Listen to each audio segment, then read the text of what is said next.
நன்மை செய்தாரே, அவர் இரக்கமுள்ளவராயிருந்தாரே, மன உருக்கமுள்ளவராய்.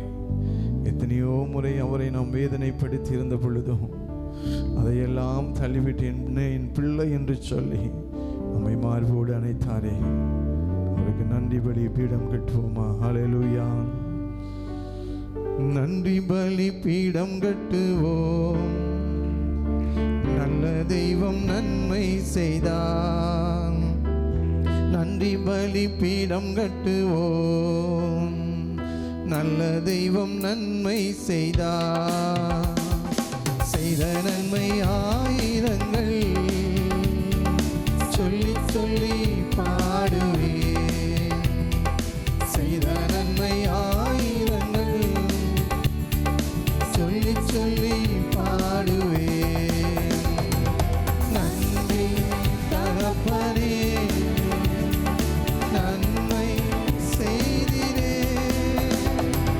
நன்றி தகப்பனே, நன்மை செய்திரே.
ரெண்டு கரங்களை உயர்த்தி உயர்த்தி உயர்த்தி உயர்த்தி ஐயா, ஆவியானவரே பலமாய் இறங்குங்கப்பா. ஆவியானவரே நீங்க பேசுங்கப்பா. ஆவியானவரே நீங்க பேசுங்க. நீங்க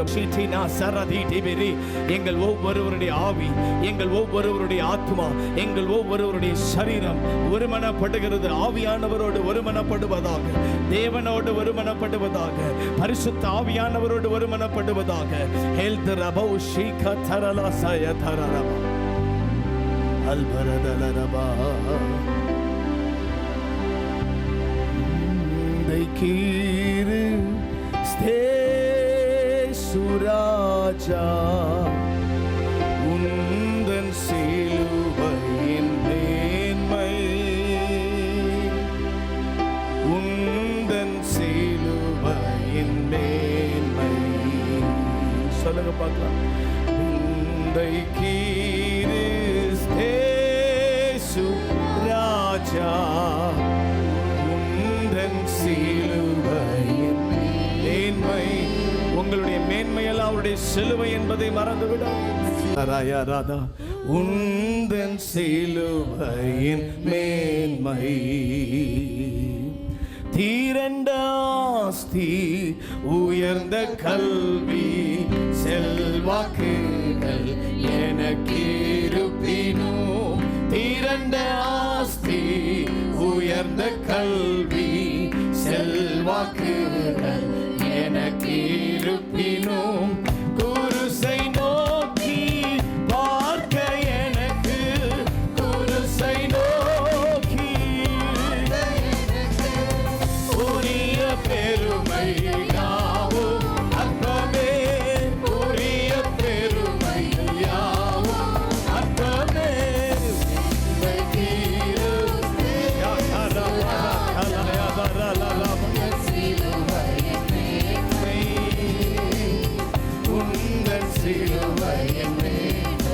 குருசே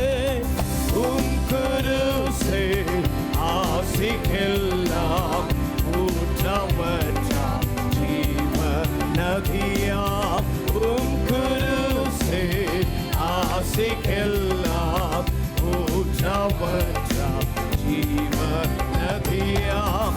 துங்கரத்த ஊற்றில் மூழ்கி, ஊற்றில் மூழ்கி தூய்மை அடைந்து மேன்மை ஆகினேன். தூய்மை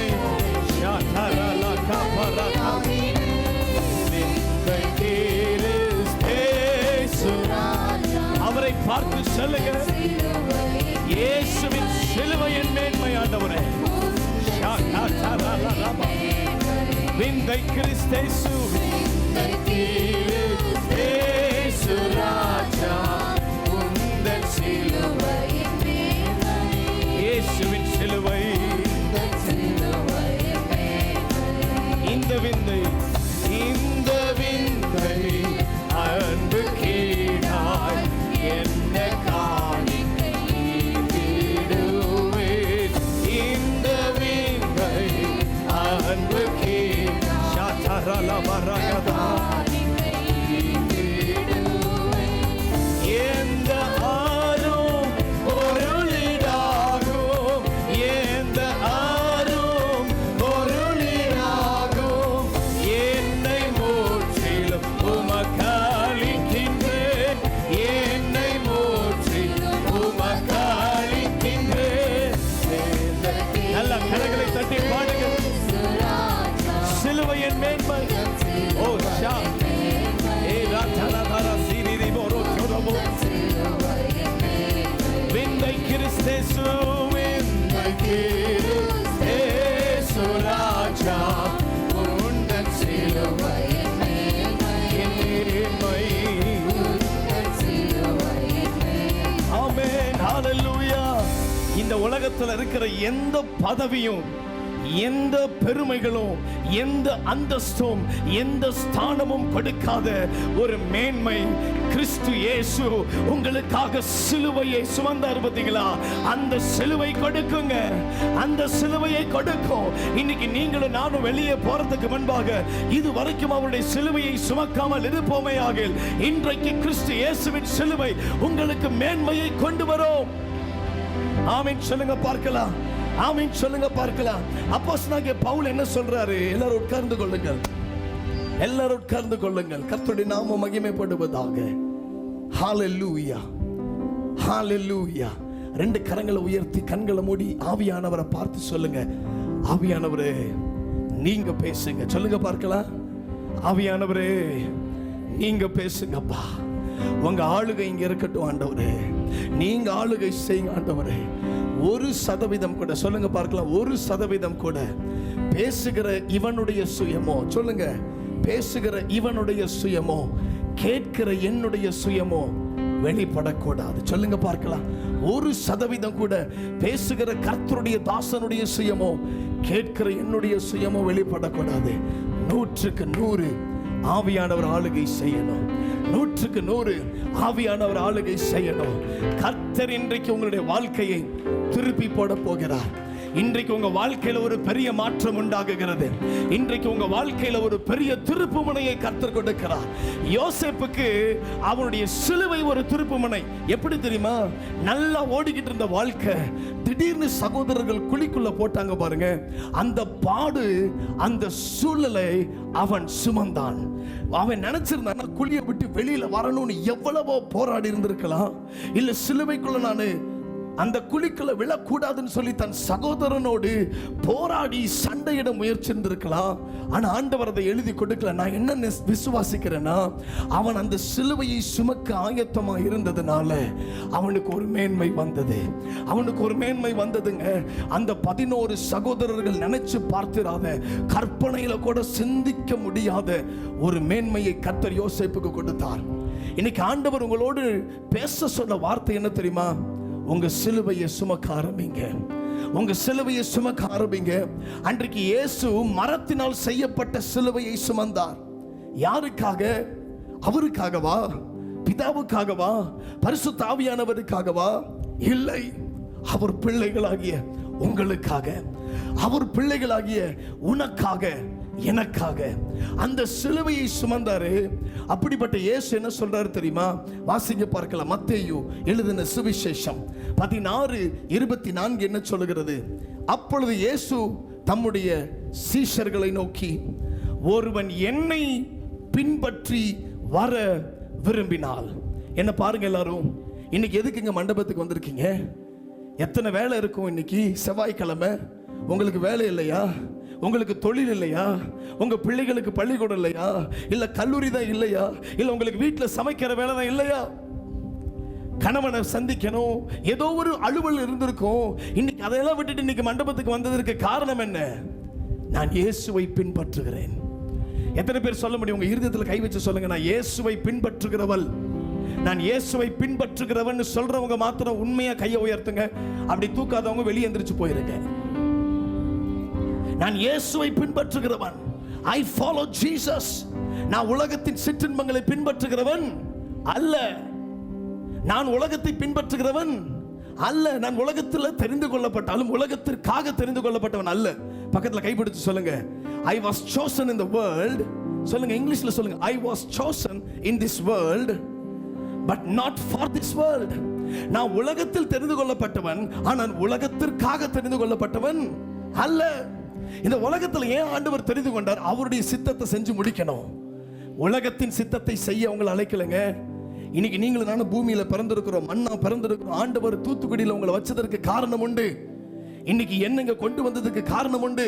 உங்களை ஏதோ ஒரு ஊர்ல இருந்து இங்க திருமணம் பண்ணி வச்சிருக்கிறாரு சில சகோதரிகளை, காரணம் உண்டு. இன்னும் சில சகோதரிகளை திருமணம் பண்ணி துரத்த போறாரு, காரணம் உண்டு. ஏன்? நீங்களும் நானும் அவரை பின்பற்றுகிறவர்கள். எத்தனை பேர் ஆமென் சொல்றீங்க? அப்படி பின்பற்ற விரும்புகிறவர்கள் என்ன செய்யணும் தெரியுமா? இயேசு சொல்றாரு, தன் சிலுவையை சுமந்து. இந்த தன் சிலுவையினாலே ஒவ்வொரு மனுஷனுக்கும், ஒவ்வொரு பின்பற்றுகிறவனுக்கும், ஒவ்வொரு தேவ பிள்ளைகளுக்கும், ஒவ்வொரு கிறிஸ்தவர்களுக்கும் கர்த்தர் ஒரு சிலுவையை நியமித்திருக்கிறார். அந்த சிலுவை என்ன தெரியுமா? நீங்கள் கடந்து வருகிற சூழ்நிலை, நீங்கள் சுமக்கின்ற சரீர வேதனை. சிலருக்கு சொந்த மனைவி சிலுவையா இருப்பாங்க, சிலருக்கு சொந்த கணவன் சிலுவையா இருப்பாங்க, சிலருக்கு சொந்த பிள்ளைகள் சிலுவையா இருப்பாங்க, சிலருக்கு சொந்த தொழில வேலை பார்க்கிற மனிதர்கள் சிலுவையா இருப்பாங்க. ஆனா ஆண்டவர் சொல்றது என்ன தெரியுமா? இயேசுவை குறித்து வேதம் சொல்கிறது, அவர் மரண பரியந்தம், அதாவது சிலுவையின் மரண பரியந்தம் அவர் உண்மையுள்ளவரா? சிலுவையின் மரண பரியந்தம் இயேசு கிறிஸ்து தம்முடைய பாடுகளை சகித்தாராம், தன்னை தாழ்த்தினார் என்று பிலிப்பியருக்கு பவுல் எழுதும் பொழுது எழுதுகிறார். அப்போ இயேசுவை மரண பரியந்தம் தம்முடைய சிலுவையை சுமக்க ஆயத்தமா இருப்பாரானால், அவருடைய பிள்ளைகளாகி நீங்களும் நானும் ஏன் சுமக்க மாட்டேங்கிறோம்? ஒரு சின்ன பிரச்சனை வந்துட்டா வீட்டுக்குள்ள உட்கார்ந்துடுறீங்க, ஒரு சின்ன பிரச்சனை வந்துட்டா அழுதுட்டு உட்கார்ந்துடுறீங்க. யோசேப்பு தன் சிலுவையை சுமந்தான், அந்த மேன்மையை அடைந்தான். இயேசு சிலுவையை சுமந்தார், பரன் மேறினார், மேன்மையை அடைந்தார். இன்னைக்கு உங்களுக்கு எது மேன்மை நினைக்கிறீங்க? எது மேன்மை நினைக்கிறீங்க? உங்க தலையில ஒரு கிரீடம் வச்சுட்டா மேன்மையா? ஐயோ, இல்லவே இல்லை. உங்க வேலை பார்க்குற இடத்துல ஒரு உயர் பதவி கொடுத்துட்டா மேன்மையா? இல்லை. ஆண்டவர் உங்களுக்கு நிச்சயம் உலகத்திற்குரிய, உலகத்திற்கு அடுத்த, பூமிக்கு அடுத்த ஆசீர்வாதத்தை கொடுப்பார். ஆவிக்குரிய ஆசீர்வாதத்தை கொடுப்பார். அது கர்த்தர் கொடுப்பார். நீங்க ஆசீர்வதிக்கப்பட்டவர்கள், அதுதான் வேதத்துல போட்டிருக்குது. நீ ஆசீர்வாதமாய் இருப்பாய். இங்க யாரும் தரித்திரராவது தேவனுக்கு பிரியம் இல்லை. ஆண்டவர் ஆசீர்வதிப்பார். ஆனா அந்த ஆசீர்வாதம் மேன்மை அல்ல. உங்களை நம்பி ஆண்டவர் ஒரு கார் கொடுப்பாரு, இல்லைன்னு சொல்லல. வீடு கொடுப்பாரு, இல்லைன்னு சொல்லல. சம்பளம் உயர்த்தி கொடுப்பாரு, இல்லைன்னு சொல்லல. நிலத்தை கொடுப்பாரு, இல்லைன்னு சொல்லல. எதை கொடுத்தாலும் அது கர்த்தருடைய ஆசீர்வாதம், ஐஸ்வர்யத்தை தரும். அதனோட அவர் வேதனையை கூட்டார். வேதனை வந்துச்சுன்னா நினைச்சுக்கோங்க, அந்த ஆசீர்வாதத்தை நீங்க என்னவா நினைச்சிட்டீங்க? மேன்மையா பார்த்துட்டீங்க. இல்ல, அது மேன்மை இல்லை, அது மேன்மை இல்லை. கர்த்தர் தருகிற ஆசீர்வாதம் நல்லது, அதை கொண்டு மேன்மை பாராட்டாதீங்க. ஆனா நீங்க கடந்து வர சூழ்நிலை இருக்கு பாத்தீங்களா, அதுதான் உங்களுக்கு மேன்மையை கொடுக்கும். வீட்டில் எத்தனை பேர் பாடுபடுறீங்க, எத்தனை பேர் அடிக்கப்படுறீங்கம்மா தாய்மார்கள், எத்தனை பேர் வீட்டில் இயேசுவுக்காக அடிக்கப்படுறீங்க, எத்தனை பேர் இயேசுவுக்காக காயப்படுறீங்க, எத்தனை பேர் இயேசுவுக்காக நிந்தையை சுமக்கிறீங்க, எத்தனை பேர் இயேசுவுக்காக துரத்தப்படுறீங்க, ஒதுக்கப்படுறீங்க. அப்படிப்பட்ட மனுஷன் நான் வேலை பார்த்த பள்ளிக்கூடத்தில் இயேசுவுக்காக நான் ஞாயிற்றுக்கிழமை வேலைக்கு வரமாட்டேன்னு சொன்னேன். இயேசுவுக்காக ஞாயிற்றுக்கிழமை எவ்வளவு பெரிய பொறுப்பு வந்தாலும் பதவி வந்தாலும் முடியாதுன்னு சொன்னவன். எரிக் ரிடில்ஸ் என்ற ஒரு மனுஷன், மிகப்பெரிய அத்லட், மிகப்பெரிய ஒரு விளையாட்டு வீரர். அவர் தான் இந்த தேசத்திலேயே ஓட்டப்பந்தயத்தில் தங்க பதக்கத்தை வெல்லக்கூடிய ஒரு வீரர். ஒலிம்பிக்ஸ் ஞாயிற்றுக்கிழமை வச்சிருந்தாங்க. எப்ப எல்லாம் இவருடைய ஈவென்ட் இருக்கோ அதெல்லாம் ஞாயிற்றுக்கிழமையில வரும். இவர் என்ன செய்வார் தெரியுமா? ஒலிம்பிக்ஸ்ல கூட பங்கு பெற மாட்டார். ஒலிம்பிக்ல ஒரு பதக்கம் வாங்கின எத்தனை லட்சம் பணம் தெரியுமா? ஒரு பதக்கம் வாங்கின எவ்வளவு மேன்மை தெரியுமா? ஒரு பதக்கம் வாங்கின எவ்வளவு கனம் தெரியுமா? இந்திய தேசத்துக்காக விளையாடின விளையாட்டு வீரன் நான். சுமார் 500க்கும் மேற்பட்ட சான்றிதழ்களை இப்பயும் வச்சிருக்கிறேன். தமிழ்நாட்டுக்காக வெற்றி பெற்ற சான்றிதழ்கள். இதெல்லாம் எனக்கு மேன்மை கொடுக்கணும்னு நினைச்சேங்க. எத்தனையோ விளையாட்டு போட்டியில் போய் கலந்துக்கிட்டேன், ஜெயிச்சேன். எதுவும் மேன்மை கொடுக்கல. எரிக் ரிடில்ஸுக்கு வெளிப்பாடு வந்துச்சு, நான் கர்த்தருக்கு முக்கியத்துவம் கொடுப்பேன், என் இயேசுவின் சிலுவையை சுமப்பதை நான் மேன்மையா என்றேன். எந்த ஞாயிற்றுக்கிழமையும் போகல. நடந்தது என்ன தெரியுமா? அந்த தேசம் ஒலிம்பிக் நிறுவனத்திட்ட, அந்த ஒலிம்பிக் ஆர்கனைசர்கிட்ட முறையிடுறாங்க, இனி எந்த ஒலிம்பிக் போட்டியும் ஞாயிற்றுக்கிழமை வைக்க கூடாது. ஒரு மனுஷன் சுமந்த சிலுவை முழு சரித்திரத்தையும் மாற்றி போட்டது. ஒரு மனுஷனுடைய சிலுவை, ஒரு மனுஷனுடைய தியாகம், ஒரு மனுஷனுடைய அர்ப்பணம் முழு ரூல்ஸையும் மாத்துதுங்க. என்டையர் ரூல்ஸை மாத்துது. எத்தனையோ முறை நிந்திக்கப்பட்டிருக்கிறோம், அதுதாங்க நீங்க சுமக்கிற சிலுவை. அந்த சிலுவையை கடைசி வரைக்கும் என்ன செய்ய கூடாது? விட கூடாது. என் குடும்பத்தில் சண்டை நடந்துருச்சு, என் கணவன் என்னை திட்டான்ட்டு டிவோர்ஸுக்கு போறீங்க. அப்படின்னா உங்க சிலுவையை நீங்க தூக்கி எறிறீங்கன்னு அர்த்தம். ஆண்டவர் உங்களை நம்பி கொடுத்தாரு, கொஞ்சம் சுமந்து பாருங்களேன், அந்த சிலுவை உங்களுக்கு மேன்மையை கொடுக்கும். கடைசி வரைக்கும் நீங்க அப்படியே இருக்க போவது இல்லை. கடைசி வரைக்கும் உங்க குடும்பத்துல சண்டையின் சத்தம் கேட்காது. கடைசி வரைக்கும் நீங்க தரித்திரரா இருக்க முடியாது. கடைசி வரைக்கும் உங்க சரீரத்துல அந்த வேதனை இருந்தாலும் உங்களை யாரும் தோற்கடிக்க முடியாது. ஏன்னா நீங்க சுமக்கிற அந்த சிலுவை, நீங்க சுமக்கிற அந்த சிலுவை, நீங்க கடந்து வர்ற சூழ்நிலை, நீங்கள் சுமக்கிற சில சரீர வேதனை, நீங்கள் அனுபவிக்கிற சில கஷ்டங்கள் இருக்கு பார்த்தீங்களா, அது கர்த்தர் உங்களுக்கு அனுமதிச்சது. ஏன்னா அந்த பாடுகளை எல்லாம் நீங்க அனுபவிச்சுட்டு அந்த சிலுவையை சுமந்துட்டு வந்துட்டு கடைசியில ஆண்டவருடைய வருகையின் பொழுது உங்களுக்கு மேன்மை. ஏன் சிலருக்கு இந்த பூமியிலே மேன்மையை கொடுப்பார். அததான் பக்தன் பாடி இருக்கிறாங்க, உந்தன் சிலுவை என் மேன்மை, உந்தன் சிலுவை என் மேன்மை. அது பாருங்களேன், தீரண்டாஸ்தி உயர்ந்த கல்வி செல்வாக்குகள் எனக்கு இருப்பினோ, குருசை நோக்கி பார்க்க எனக்கு, குருசை நோக்கி உரிய பெருமைகள் யாவும் அற்பமே, உரிய பெருமைகள். அந்த சிரேனே ஊராகிய யோசேப்பு என்ன பண்றான், போற வழியில் அவனை கட்டாயப்படுத்தினார்களாம், நீ இந்த சிலுவையை தூக்கு, நீ இந்த சிலுவையை தூக்கு. ஆண்டவருடைய சிலுவை பாடுகள்ல அவரை சந்தித்த 3 முக்கியமான நபர்கள், அவங்களுடைய சரித்திரமே மாற்றப்பட்டதுங்க. ஒன்னு இந்த யோசேப்பு, கொஞ்ச நேரம் இயேசுவின் சிலுவையை சுமக்கிறான், கொஞ்ச நேரம் இயேசுவின் சிலுவையை சுமக்கிறான். ஆண்டவர் எழுதி வச்சிட்டார் அவனை, இவன் என்னுடைய சிலுவையை சுமந்தவன். நான் கூட வளர்த்த, என் கூட நடந்த 12 சீஷர்களுக்கு கிடைக்காத ஒரு பாக்கியம் அவனுக்கு கிடைச்சது. 3 ஆண்டுகள் சீஷர்களுக்கு கிடைக்காத ஒரு, அவர் சீஷர்ட்ட சொல்லிட்டார் மத்தேயு 16ல, என்னை பின்பற்றி வர கடவன் தன் சிலுவையை சுமந்து தன்னைத்தான் வெறுத்து தன் சிலுவையை எடுத்துக்கொண்டு என்னை பின்பற்ற கடவன். ஆனா அவரு அடிக்கப்பட்ட இடத்திலிருந்து அந்த கொல்கதா மலைக்கு போகிற வரைக்கும் அந்த சிலுவையை சுமக்க முடியாம, அந்த சிலுவையை தூக்க முடியாம அவர் கீழே விழுந்த பொழுது அதோ ஒரு மனிதன். இன்னைக்கு நீங்களும் நான் அந்த மனுஷன் இருக்கணும், ஆண்டவர் உங்க பேரை எழுதி வச்சிருவாரு. இன்னைக்கு சிலுவையை நீங்க சுமக்கணும். ஆசீர்வாதத்தை கூறிட்டு தீர்க்கமா பேசணும்ட்டு எனக்கு ரொம்ப வாஞ்ச, தேவ சமூகத்தில் உட்கார்ந்து இன்றைக்கு காலையில சரியா 2:30க்கு என்னால தாங்க முடியாத ஒரு அனுபவம் இந்த பாடல் என் வாயில வருது. வெந்தை கிறிஸ்தேசு ராஜா உந்தன் சிலுவை என் மேன்மை. அதனால இன்னைக்கு ஆண்டவர் உங்களோடு கூட பேச விரும்புகிற காரியம், நிறைய பேரு நீங்க கிறிஸ்தவ வாழ்க்கையில கிறிஸ்தவ ஜீவியத்துல ஓடுறீங்க, ஆனா சில நேரத்துல உங்க சிலுவையை சுமக்க உங்களால முடியல. நான் சிலுவைனா எதுன்னு தெளிவா சொல்லிட்டேன். நீங்க கடந்து வர்ற சூழ்நிலைகளும் பாதைகளும் ஆண்டவர் அனுமதிப்பாருங்க. ஆபிரகாமை பார்த்து சொல்ற, எல்லாத்தையும் விட்டுட்டு வா.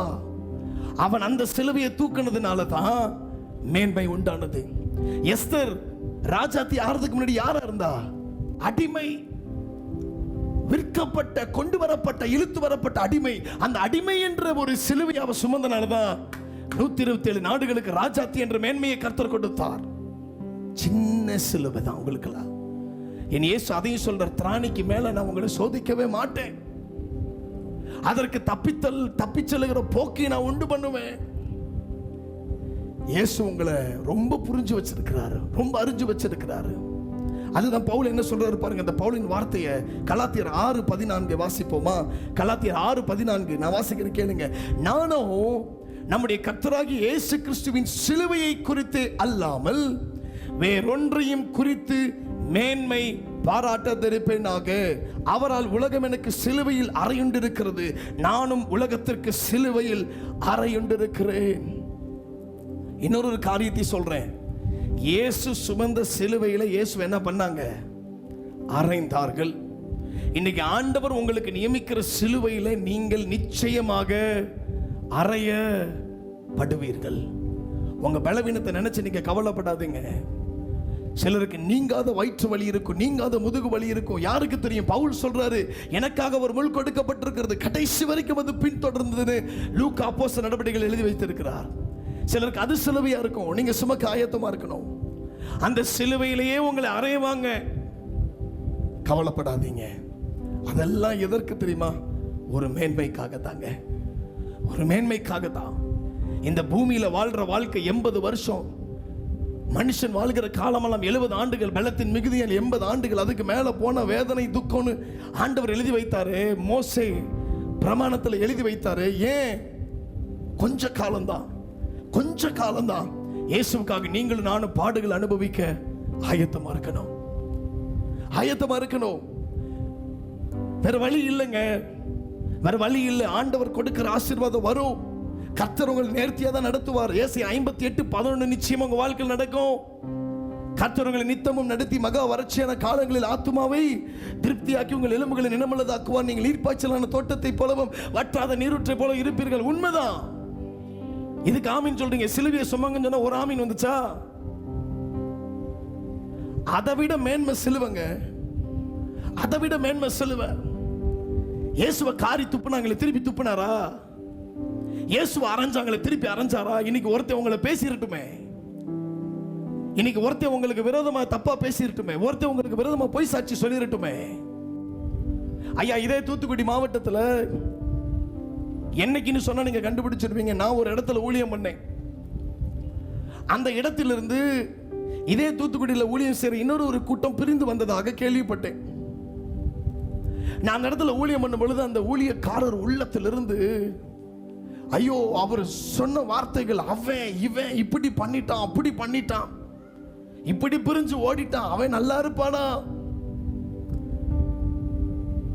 திடீர்னு தன்னுடைய சிலுவை என்ன பண்ணிட்டாரு? இப்போ எடுத்து வீட்டுக்கு மூலையில இறக்கி வச்சுட்டாரு. இல்ல, உங்க படுக்கை அறையில உங்க சிலுவை உங்க கூட இருக்கணும்.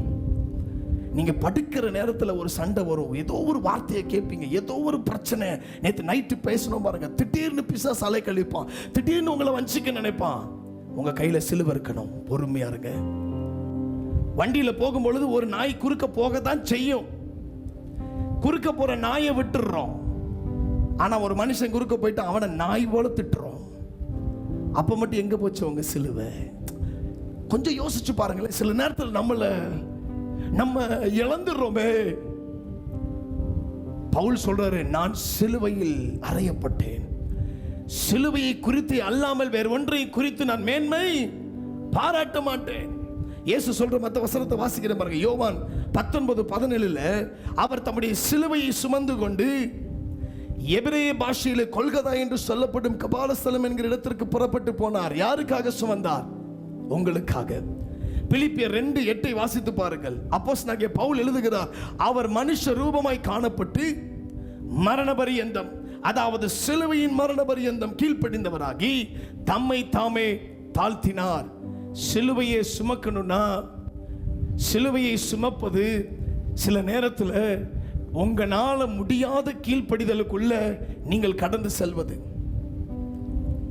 தயவு செஞ்சு ஆமென் சொல்லுங்க. சிலுவையை தவிர வேற எதுவுமே மேன்மை இல்லை. நீங்க உண்மையா உங்க பாதையில, உங்க வாழ்க்கையில, உங்க ஊழியத்துல, உங்களுடைய எல்லா சூழ்நிலையிலும் அந்த சிலுவையை சுமக்கிற அனுபவத்துக்குள்ள வந்துருங்களேன்.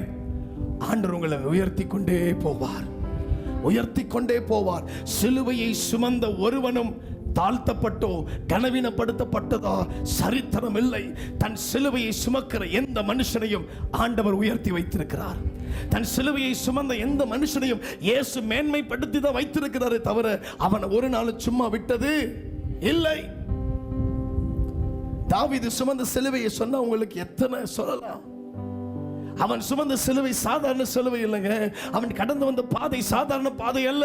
கர்த்தர் பார்த்தாரு. சொந்த மகன் அப்சலோமின் நிமித்தம் சிலுவை, சொந்த மனைவி மீகால் நிமித்தமா சிலுவை, சொந்த ராஜா சவுல் நிமித்தமா சிலுவை, சொந்த படை தலைவர் யோவாப் நிமித்தமா சிலுவை, சில நேரத்தில் சொந்த பராக்கிரமசாலிகள் நிமித்தமா அவனுக்கு சிலுவை. எல்லாவற்றையும் சுமந்தான். பழைய ஏற்பாட்டில் அவனுடைய நாமத்தை காட்டிலும் புதிய ஏற்பாட்டில் அவருடைய நாமத்தை அதிகமான இடத்துல கர்த்தர் எழுதி வைத்தார். தாவீதின் குமாரனாகிய இயேசு கிறிஸ்து, தாவீதின் குமாரனாகிய இயேசு கிறிஸ்து, தாவீதின் வேராயிருக்கிறவர், யூதா கோத்திரத்து சிங்கமானவர். ஏன்? அவன் தன் சிலுவையை சுமந்தனால கர்த்தர் மேன்மை பாராட்டினார். நான் மீண்டும் மீண்டும் அதே வார்த்தையை சொல்றேன். எனக்கு ஆவியில சொல்ல தோணுது, ஆண்டவர் உங்களுக்கு அனுமதிக்கிற சூழ்நிலையை ஸ்கிப் பண்ணாதீங்க.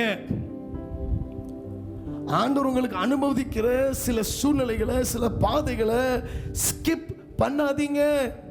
அதை ஏற்றுக்கொள்ளுங்கள், அதை ஏற்றுக்கொள்ளுங்கள். எபேசியர் 3வது அதிகாரம் அதனுடைய 18வது வசனத்தை வாசிச்சு பாருங்க. சகல பரிசுத்தவான்களோடு கூட கிறிஸ்துவினுடைய அன்பின் அகலம், நீளம், ஆழம், உயரம். இப்ப சிலுவையினுடைய ஷேப் எப்படி இருக்கும்? சிலுவை 4 திசையிலையும் அதனுடைய ஷேப் இருக்கும். அதை தான் இங்க சொல்றாரு. அவருடைய அன்பின் அகலம் அப்படின்னா சிலுவையின் அகலம், அன்பின் நீளம் மொத்த சிலுவையின் நீளம், அன்பின் ஆழம், அதுக்கு கீழே அவர் கால்கள் அடிக்கப்பட்டுச்சு பார்த்தீங்களா, அந்த ஆழம், அன்பின் உயரம். அவர் தலைக்கு மேல அந்த சிலுவை நீண்டுச்சு பாருங்களேன். இந்த இடத்துல பவுல் அதை தாங்க சொல்றாரு. கிறிஸ்துவினுடைய அன்பின் அகலமும் ஆழமும் நீளமும் உயரமும் இன்னதென்று உணர்ந்து 19வது வசனத்தை அறிவு கெட்டாத அந்த அன்பை அறிந்து கொள்ள வல்லவர்களாகவும் தேவனுடைய சகல பரிபூரணத்தாலும் நிறையப்படவும் அவர் தமது மகிமையினுடைய ஐஸ்வர்யத்தின்படியே உங்களுக்கு அனுகிரகம் பண்ண வேண்டும் என்று பவுல் வேண்டிக் கொள்ளுகிறார். அதுக்கப்புறம் சொல்றாரு, இந்த சிலுவையின் அன்பு உங்க கிட்ட இருந்துச்சுன்னா, இந்த சிலுவை உங்க மேல இருந்ததை நீங்க உணர்ந்துட்டீங்கன்னா, நாம் வேண்டிக் கொள்வதற்கும், வாசிங்க 20வது வசனம் வாசிங்க, நாம் நினைப்பதற்கும் அதிகமாய் நமக்குள்ளே கிரியை செய்கிற வல்லமையின்படியே நமக்கு செய்ய வல்லவராகிய அவருக்கு சபையிலே கிறிஸ்துவின் மூலமாய் தலைமுறை தலைமுறைக்கும் சதா காலங்களிலும் மகிமை உண்டாவதாக. சிலுவையை சுமந்து பாருங்க, நீங்க வேண்டிக் கொள்வதற்கும் நினைப்பதற்கும் அதிகமாய் உங்களுக்குள்ளே கிரியை செய்வார். உங்க மேல சிலுவை வந்துட்டாலே உங்களுக்கு உள்ள பிசாசு வரமாட்டான். ஹலோ, கவனிங்க. உங்க மேல சிலுவை இருந்துச்சுன்னா உங்களுக்கு கீழே, உங்களுக்கு உள்ள எந்த பிசாசின் கிரியையும் ஆட்கொள்ள முடியாது. ஏன்னு நான் சொல்றேன் வரிசை எழுதுங்க பார்க்கலாம். நம்பர் 1, கொலோசியர் 2:14. கொலோசியர் 2:14 எல்லாரும் எனக்காக சேர்ந்து வாசிக்கணும். கொலோசியர் 2:14 வாசிப்போமா? நமக்கு எதிரடையாகவும் கட்டளைகளால் நமக்கு விரோதமாகவும். எல்லாரும் என்ன பண்றீங்க? எடுங்க பார்க்கலாம், எடுங்க. எல்லாரும் சத்தமும் கேட்கணும். கொலோசியர் 2:14 குருசே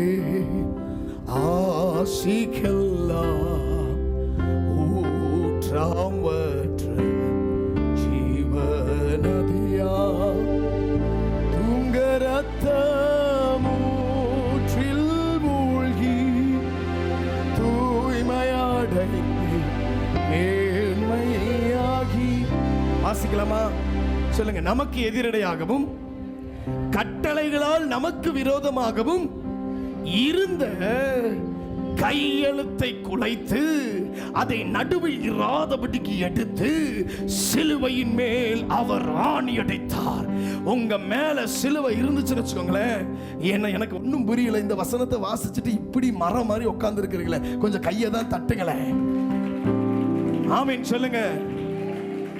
இந்த பாஸ்டர் அலெக்ஸ் கூட்டிட்டு வந்த மனுஷன் எதையாச்சும் நல்ல 4 வார்த்தையை சொல்லிட்டு போவான்னு பார்த்தா சிலுவையை தூக்குடான்னு இழுத்துக்கிட்டு இருக்கிறானே. என்ன நினைச்சாலும் பரவாயில்ல, இன்னைக்கு உங்க சிலுவையை நீங்க தூக்கல, கீழே விழுந்தவங்களை ஒருத்தனை தூக்க முடியாது. இன்னைக்கு உங்களுக்கு நியமிச்ச சிலுவையை நீங்க தூக்கல, கர்த்தருடைய மகிமையும் மேன்மையை நீங்க தூக்கல, ஆண்டவர் அனுமதிக்கிற பாடுகளுக்குள்ள நீங்க நடக்கல, வேற எந்த மனுஷனும் உங்களை என்ன செய்ய முடியாது, சேற்றிலிருந்து தூக்க முடியாது. வேதம் சொல்லுகிறது, என் கிறிஸ்து இயேசு என்னை சேற்றிலிருந்து தூக்கி கண்மலையாகிய கிறிஸ்துவின் மேல நிப்பாட்டின. அதுதாங்க மேன்மை. That is honour. அதுதான் மேன்மை. ஒரு ஆமீன் சொல்லுங்க. என்ன எழுதிருக்கு? இந்த வசனத்தை வாசிக்கும் பொழுதே உங்களுக்கு எனக்கு அப்படி ஆவியில வைராக்கியம் வருது. இந்த சிலுவை என் மேல இருந்துச்சுன்னா அவர் என்ன பண்றாரு பாருங்க. இந்த சிலுவையின் வல்லமை என்னது? நமக்கு எதிரடையாக, கட்டளைகளால் நமக்கு விரோதமாக இருந்த சில கையெழுத்தை அந்த சிலுவை குலைக்கும். உங்களுக்கு விரோதமா எழுதப்பட்டிருக்கிற சில கையெழுத்து ஆண்டவர் குலைப்பாரு. உங்களுக்கு விரோதமா சில சாசனங்கள் எழுதுறாங்க பாருங்க, சில மாந்திரிகம் பண்றாங்க பாருங்க, சில செய்வினை கட்டுகளை வைக்கிறாங்க பாருங்க. உங்க மேல சிலுவை இருந்துச்சுன்னு வச்சுக்கோங்களேன், அந்த செய்வினை கட்டுகள் இயேசுவின் நாமத்தில் உடைவதாக. பெற்றுக்கொள்ளுங்க, பெற்றுக்கொள்ளுங்க. ஆண்டவர்கிட்ட கேளுங்க, என் மேல சிலுவை இருக்கு, நான் சிலுவையை சுமக்கிறவர், எல்லா செய்வினை கட்டுகள் மாந்திரிகங்கள் எல்லாம் உடைக்கப்படுவதாக. நல்ல ஆமென் சொல்லுங்க.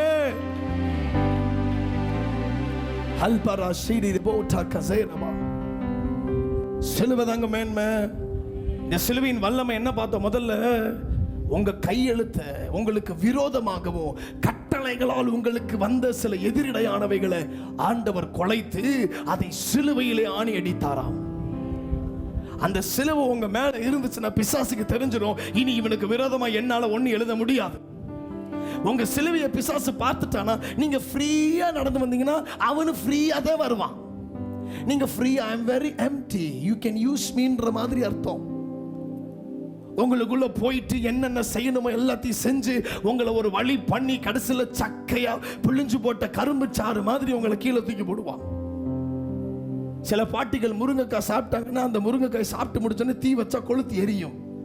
அப்படி சக்கையா மென்னு முழுங்கி.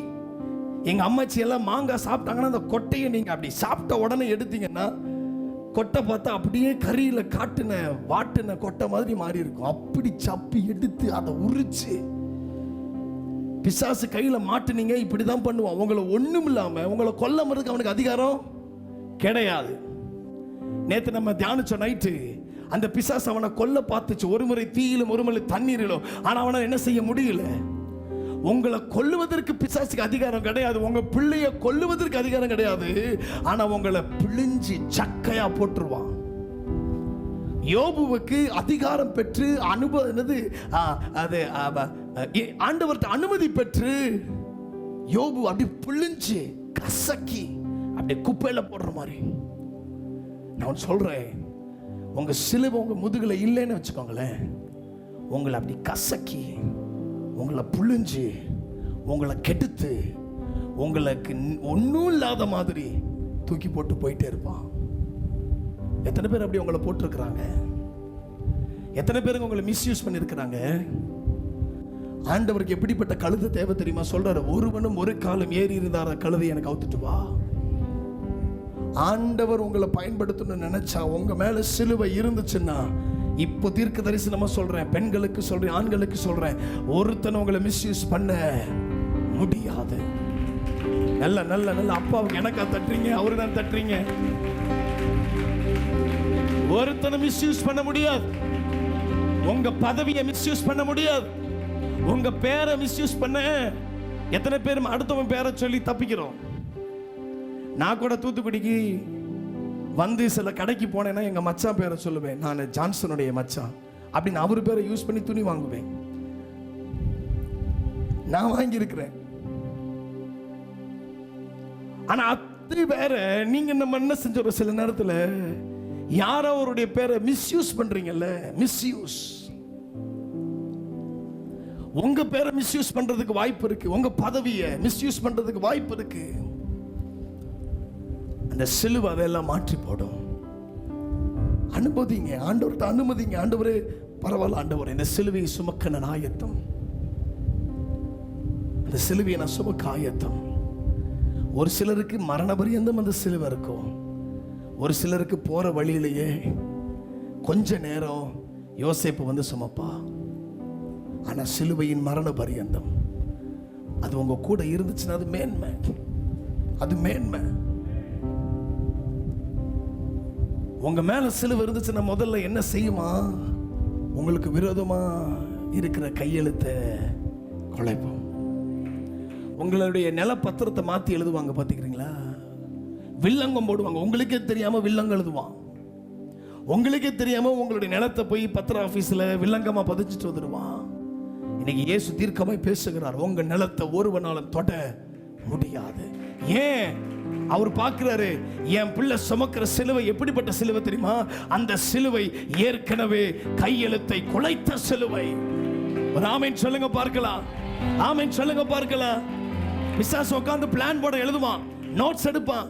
இன்னைக்கு எல்வின் சாலமனை போகும் பொழுது அவன் போற ட்ரெயினை இன்னைக்கு எப்படியாச்சும் பாம்பு பிளாஸ்ட்ல வெடிக்க வச்சா, இவன் உசுரோட இருந்தாட்டி, இவன் உசுரோட இருந்தா தானே நம்மளுக்கு பிரச்சனை அவன் எழுதுவான். ஆண்டவர் பாப்பார், என் பிள்ளை சிலுவையை சுமக்கிறவன், டே என் பிள்ளை சிலுவையை சுமக்கிறவன், யாரை கேட்டு அவனுக்கு விரோதமா நீ எழுதுற? ஆண்டவர் கையெழுத்த கொலைச்சு போட்டுருவாராம், அழிக்க மாட்டாரு. எவ்வளவு அழகா இருக்கு பாருங்க. இப்போ நீங்க ஸ்கூல்ல தப்பா எழுதிட்டீங்க, உங்க டீச்சர் வந்து இந்த தப்பா எழுதுனதை ரப்பர்ல அழிச்சா உங்களுக்கு கம்ஃபர்டபுளா இருக்குமா? அந்த பேப்பரை டரக்குன்னு கிழிச்சு அப்படி கசக்கி போட்டா உங்களுக்கு நல்லா இருக்குமா? அப்படி இரேசர்ல அழிச்சாதான் நம்ம பிள்ளைகளுக்கு சரி எங்க டீச்சர் சாந்தமா தான் இருக்கிறாங்க. இதே நீங்க ஒரு பிள்ளைகளுடைய நோட்டை அப்படி வாங்கி கிழிச்சு என்ன எழுதிருக்க கசக்கி அவன் மூஞ்சில விட்டு எரிஞ்சு பாருங்க, அந்த பிள்ளை அழுகுமா அழுகாதா? இதே காலேஜில் பண்ணி பாருங்க, அந்த பிள்ளை எவ்வளோ இன்சல்ட்டாக ஃபீல் பண்ணும், எவ்வளோ நோஸ்கட்டாக ஃபீல் பண்ணும். உங்களுக்கு ஒன்று புரிய மாட்டேங்குது. அப்படித்தான் ஒவ்வொரு நாளும் உங்களுக்கு விரோதமாக பிசாசு எழுதுவான். ஆண்டவர் அதை பிடிச்சி கசக்கி அவன் முகத்திலே விட்டு எறிகிறார். அவனை டெய்லி இன்சல்ட் பண்றாரு, அவனை டெய்லி நோஸ்கட்டு கொடுக்கிறாரு, அவனை தினம் தினம் அவனுடைய கையெழுத்தை உங்களுக்கு விரோதமா, உங்களுக்கு எதிரடியா இருக்கிற கையெழுத்தை குலைக்கிறாரு. என் இயேசுவின் சிலுவை, அந்த சிலுவை தானே உங்களை சுமக்க சொல்றாரு, அந்த பாடுகளை தானே சுமக்க சொல்றாரு. அந்த சிலுவையை சுமந்து பாருங்க, மேன்மை உண்டாகும். ரெண்டாவது, அந்த சிலுவை உங்க மேல இருந்து என்ன நடக்கும்? அதே 2:15 வசனம், கொலோசியர் 2:15. எல்லாரும் வாசிப்போம். துரைத்தனங்களையும் அதிகாரங்களையும் உரிந்து கொண்டு வெளியரங்கமான கோலமாக்கி அவைகளின் மேல் சிலுவையிலே வெற்றி சிறந்தார். என் இயேசு வெற்றி சிறந்தார், வெற்றி சிறந்தார். இயேசு வெற்றி சிறந்தாரா? வெற்றி சிறந்தார், வெற்றி சிறந்தார்.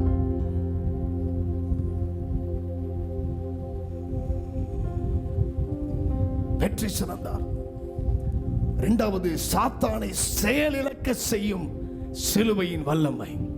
முதல்ல நமது தலையெழுத்தையும் கையெழுத்தையும் மாற்றும் சிலுவையின் வல்லமை. இரண்டாவது வல்லமை, சாத்தானை செயல் இழக்க செய்யும் சிலுவையின் வல்லமை. இந்த வசனம் எப்படி எழுதியிருக்கு? துரைத்தனங்களையும் அதிகாரங்களையும் அவர் உரிந்து கொண்டு. இது எப்படி இருக்குன்னா, உங்களுக்கு விரோதமா ஒரு பெரிய படையவே வச்சிருப்பான், ஒரு பெரிய சேனையை வச்சிருப்பான்.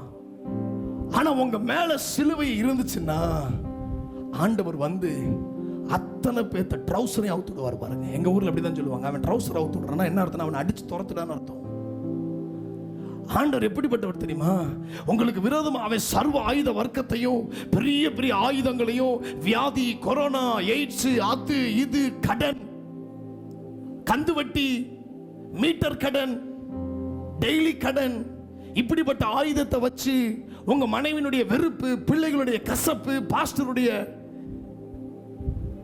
ஏளனம், சில மூத்தவங்களுடைய கனவீனம், இப்படிப்பட்ட ஆயுதத்தை கொண்டு வந்து அப்படி நிப்பா உங்களுக்கு முன்னாடி. ஆனா நீங்க அந்த சிலுவையை சுமந்துட்டீங்கன்னு வச்சுக்கோங்களேன், அவன் பாப்பா என்னடா நம்ம கொடுக்க நினைச்சதெல்லாம் அவன் ஏற்றுக்கொள்ள இப்படி ஆயத்தமா இருக்கிறன்னு சொல்லி அத்தனை உரிந்து போட்டு ஓடிய போயிடுவான். கவனிங்க கவனிங்க, துரைத்தனங்களையும் அதிகாரங்களையும் முறிந்து கொண்டு வெளியரங்கமான கோலமாக்கின. என்ன தெரியுமா? உங்களுக்கு விரோதமாய் மறைவிடத்துல ரகசியமா செயல்படுறான் பாத்தீங்களா சத்துருவை, ஆண்டவர் உங்க கண்ணுக்கு முன்னாடி வெளியில கொண்டு வருவார். யாரு மறைஞ்சிருந்து கண்ணி வைக்கிறாங்களோ, அந்த கண்ணி வெடி வைக்கிறாங்களோ, இந்த சீட்டு கடியில வெடி வைக்கணும்னு நினைக்கிறாங்களோ, ஆண்டவர் ஒரு நாள் அவங்களை வெளியில கொண்டு வருவார். ஆமென் சொல்லுங்க, ஆமென் சொல்லுங்க. அதனாலதான் சங்கீதக்காரர் எழுதுகிற, என் சத்துருக்களுக்கு முன்பாக ஒரு பந்தியை ஆயத்தப்படுத்தி என் தலையை எண்ணெயினால் அபிஷேகம் பண்ணுவேன். என்ன அர்த்தம் தெரியுமா? உனக்கு சத்துரு அவன் தான், ஆனா உனக்கு அவனுக்கு முன்னாடியே உனக்கு ஒரு பந்தி, உனக்கு ஒரு தனி டேபிள், உனக்கு ஒரு ஸ்பெஷல் போர்ஷன், உனக்கு ஒரு ஸ்பெஷல் பொசிஷனை வச்சு உன் தலையை நான் எண்ணெயினால அபிஷேகம் பண்ணுவேன், கணம் என்பது, மேன்மை என்பது அபிஷேகத்தை பொறுத்து தான் இருக்கு. நான் சொல்றது எத்தனை பேருக்கு விளங்குது? உங்களுடைய கணம், உங்களுடைய கர்வம், உங்களுடைய திமிரு, உங்களுடைய அந்த மேன்மை உங்களுக்கு குறித்து அல்ல, உங்களுடைய சரீர அழகை குறித்து அல்ல, உங்களுடைய வேத ஞானத்தை குறித்து அல்ல, உங்களுக்கு ஆண்டவர் கொடுத்திருக்கிற தாளந்தை குறித்து அல்ல, உங்களுக்குள்ள இருக்கிற அபிஷேகத்தை பொறுத்து. உங்களுக்குள்ள எவ்வளவு அனாயிட்டிங் இருக்கோ அவ்வளவு மேன்மை. அதனாலதான் ஆண்டவர் சொல்றாரு, உன் சத்துருக்கு முன்பாக நான் ஒரு பந்தி ஆயத்தப்படுத்தி, உன் தலையில கிரீடத்தை வைத்து, உனக்கு மாலையிட்டு, உனக்கு காது குத்தி, உன் விரல்களுக்கு மோதிரமிட்டு, உன் கால்களுக்கு காலணிகளை இட்டு, உனக்கு தங்க ஜரிகைகளை போட்ட சேலைகளை உடுத்துவேன்னு சொல்லியிருந்தாருன்னா நம்ம சரி ஆண்டவரேன்னு சொல்லியிருக்கலாம். ஆண்டவர் சொல்ல, உன் சத்துருக்களுக்கு முன்பாக உன் தலையை ஒரு பந்தி ஆயத்தப்படுத்தி உன் தலையை அன்னாயிட் பண்றேன். இன்னைக்கு இயேசுவின் நாமத்துல சொல்றேன், நீங்க எந்த இடத்துல வெட்கப்பட்டீங்களோ, எந்த இடத்துல தலை குனிஞ்சீங்களோ, இன்னைக்கு அந்த அபிஷேகம், இன்னைக்கு அந்த அபிஷேகம், இன்னைக்கு அந்த எல்லாம் எழுந்து நில்லுங்க பார்க்கலாம், எல்லாம் எழும்பி நிற்போம், எழும்பி நிற்போம். கர்த்தருடைய வல்லமை இந்த இடத்தை நிரப்புவதாக, கர்த்தருடைய வல்லமை இந்த இடத்தை நிரப்புவதாக. எத்தனை பேருக்கு மேன்மை வேண்டும்? எத்தனை பேருக்கு அந்த அபிஷேகம் வேண்டும்? எத்தனை பேருக்கு கர்த்தருடைய வல்லமை வேண்டும்? ஒரு 5 நிமிஷம், ஒரு 5 நிமிஷம் நீங்க இருக்கிற இடத்துல ஆவியானவர்களை தொடுவாராக, ஆவியானவர் தொடுவாராக. உங்க மேன்மை உங்கள் பதவியை பொறுத்தது அல்ல, உங்க மேன்மை உங்கள் அழகை பொறுத்தது அல்ல, உங்கள் மேன்மை உங்கள் தாளந்தை பொறுத்தது அல்ல, உங்கள் திறமையை பொறுத்தது அல்ல. ஹலோ, லிசன், உங்க மேன்மை, உங்க மேன்மை உங்களுக்குள்ள இருக்கிற அபிஷேகம். ஓ சக்கரா, அபிஷேகம், அபிஷேகம், அபிஷேகம். ரேஷே டேக்கரே tu sarati kofe rutala sinabo tikaseramo ratala tinaba rokobo shaya ezelo toko sarianda elbro toko sairi pituko fire zalatina mazito roko tera boshia haltiko fire, haltiko fire, haltiko fire zeke potoya. ஒரு புதிய அபிஷேகம், புதிய அபிஷேகம், புதிய அபிஷேகம், புதிய அபிஷேகம், புதிய அபிஷேகம். நீ அபிஷேகத்தோடு வெளியே போய் பாருமா, உன்னுடைய கணம் பெருகும். அபிஷேகத்தோடு வெளியே போய் பாருமா. ஷேரே டோரோ சரபா ஹுஷியா ஜாக்கி டோலோ சேரே மண்டாயா ஹேல் ப்ரோ ஷகலா தியாண்டரா பிரேகட்டாலா ஜேப்ரோ டோகோசாயா ரமாட்டிக் ஃபோ Zetanda tata la yakatoto zele titi tuko fati to arete to tebete tebete tebete takisa to tomati yafa etelo suretataya ezakafrala yataya ezekefralataya ezekefralataya sabroto roshi ezariti komo ezekerataya hoshira patakata. அதிகாரத்தை பெற்றுக்கொள், அதிகாரத்தை பெற்றுக்கொள். ஏமா நீ வேற மனுஷன் மாறுறமா, வேற அபிஷேகம், வேற level anointing. ஷாகாட்டாயா ஷாகாட்டாயா ஷாகாட்டாயா ஷேகட்டே டோபரோட்டோ டோபரோட்டோ டோபரோட்டோ சேரேட்டா கசாலா சிபாட்டாயா.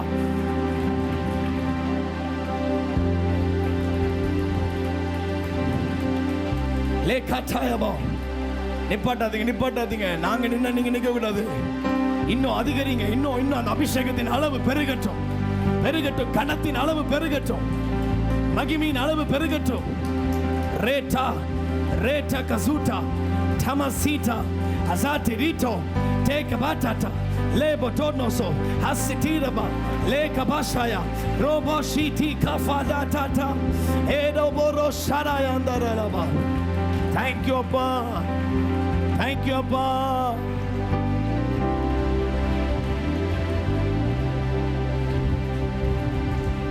Thank you Abba, thank you Abba, thank you Abba.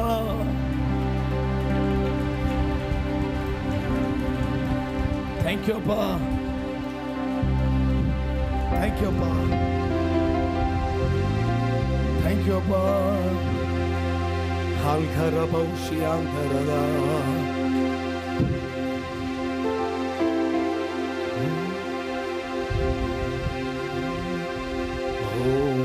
holy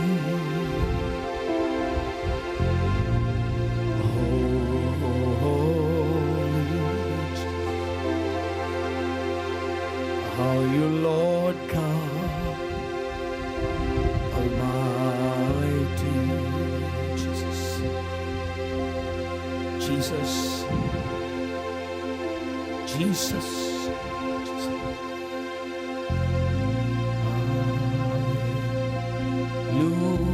Hallelujah. Jesus. Hallelujah. ஆண்டவரே, இங்கே யாரெல்லாம் சும்மா நின்னாங்களோ அவங்களெல்லாம் நிரப்புங்க.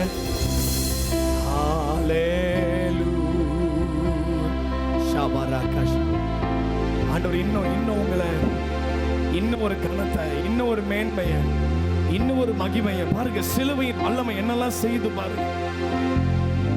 நீங்கெல்லாம் சிலுவையை சுமக்க ஆயத்தமா ஆக ஆக கர்த்தருடைய வல்லமை உங்களை நிரப்புது, வல்லமை நிரப்புது, வல்லமை நிரப்புது. ஹalleluya.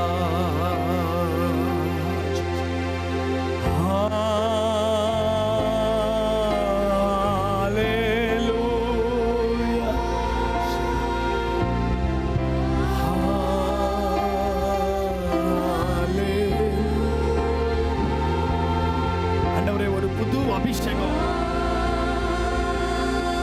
ஹalleluya.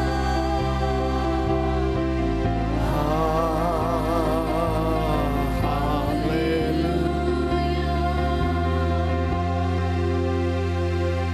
ஹல்பரஷகதா ரட்டலதி சஃபலதி. நீங்க சுமக்கிற சிலுவருக்கு பாருங்க,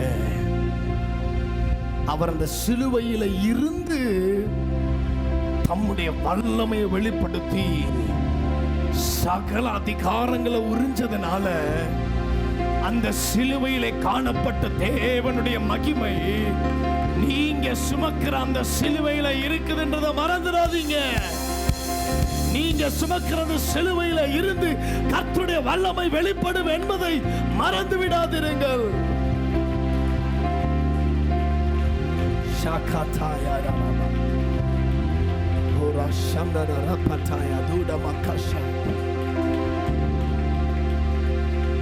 சிலுவையில இருந்து சிந்தப்பட்ட அந்த ரத்தம் என்னுடைய பாவத்தை சுமக்குமானால் நீங்க சிலுவையை சுமந்து பாருங்க, அந்த பாவத்தை போக்குகிற வல்லமை உங்கள் சரீரத்துக்குள்ளே பாயும். சிலுவையை சுமக்கிற ஒருத்தனும் பாவம் செய்ய முடியாதுங்க. சில நேரத்துல சில பாவம் உங்களை அப்படியே மேற்கொள்ளும் பாருங்க. அப்படி மேற்கொள்ளும் பொழுது நீங்க அந்த பாவத்திற்கு விரோதமா நீங்க ஃபைட் பண்றீங்க பாத்தீங்களா? சிலுவையின் வல்லமை, சிலுவையின் வல்லமை. உங்க மேல சிலுவை இருந்துச்சுன்னா உங்களுக்குள்ள பாவம் தங்காது. அததான் பவுல் அப்போஸ்தலன் எழுதி வச்சிருக்கிறான்.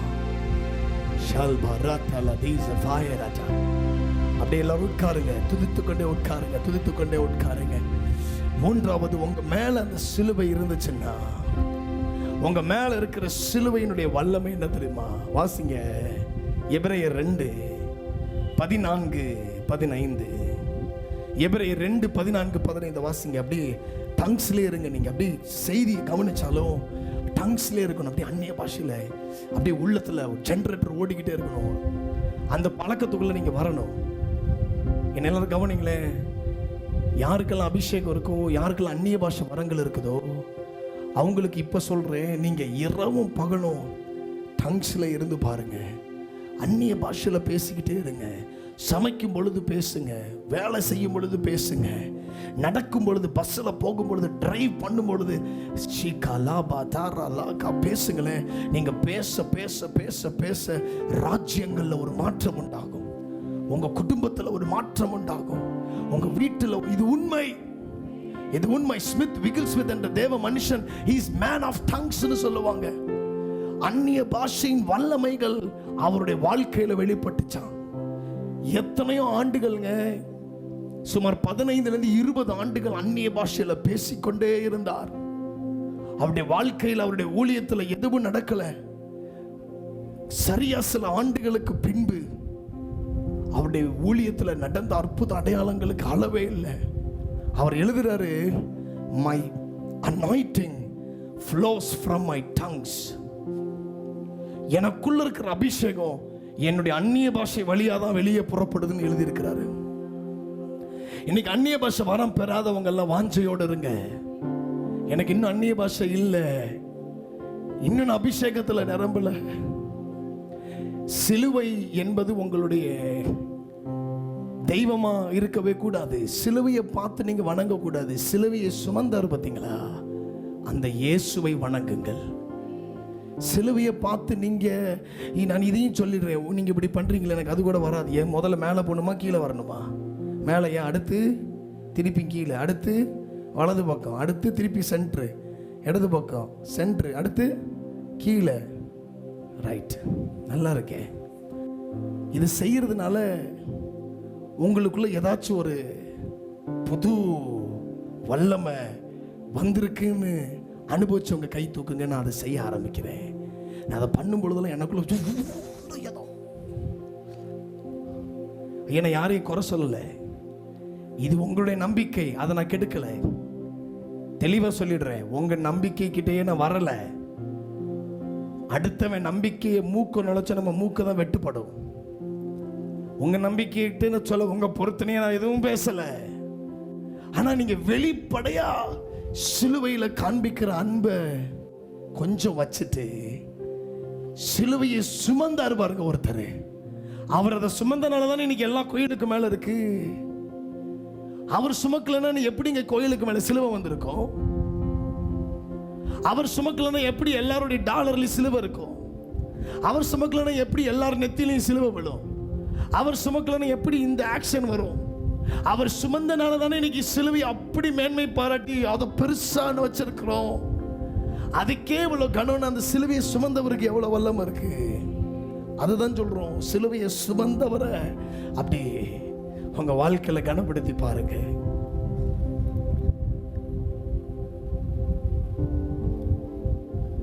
வாசிங்க எபிரேயர் 2:14-15. எப்பயுமே டங்ஸ்ல இருங்க. ஆதலால் பிள்ளைகள் மாம்சத்தையும் இரத்தத்தையும் உடையவர்களாய் இருக்க அவரும் அவர்களைப் போல மாம்சத்தையும் இரத்தத்தையும் உடையவரானார்.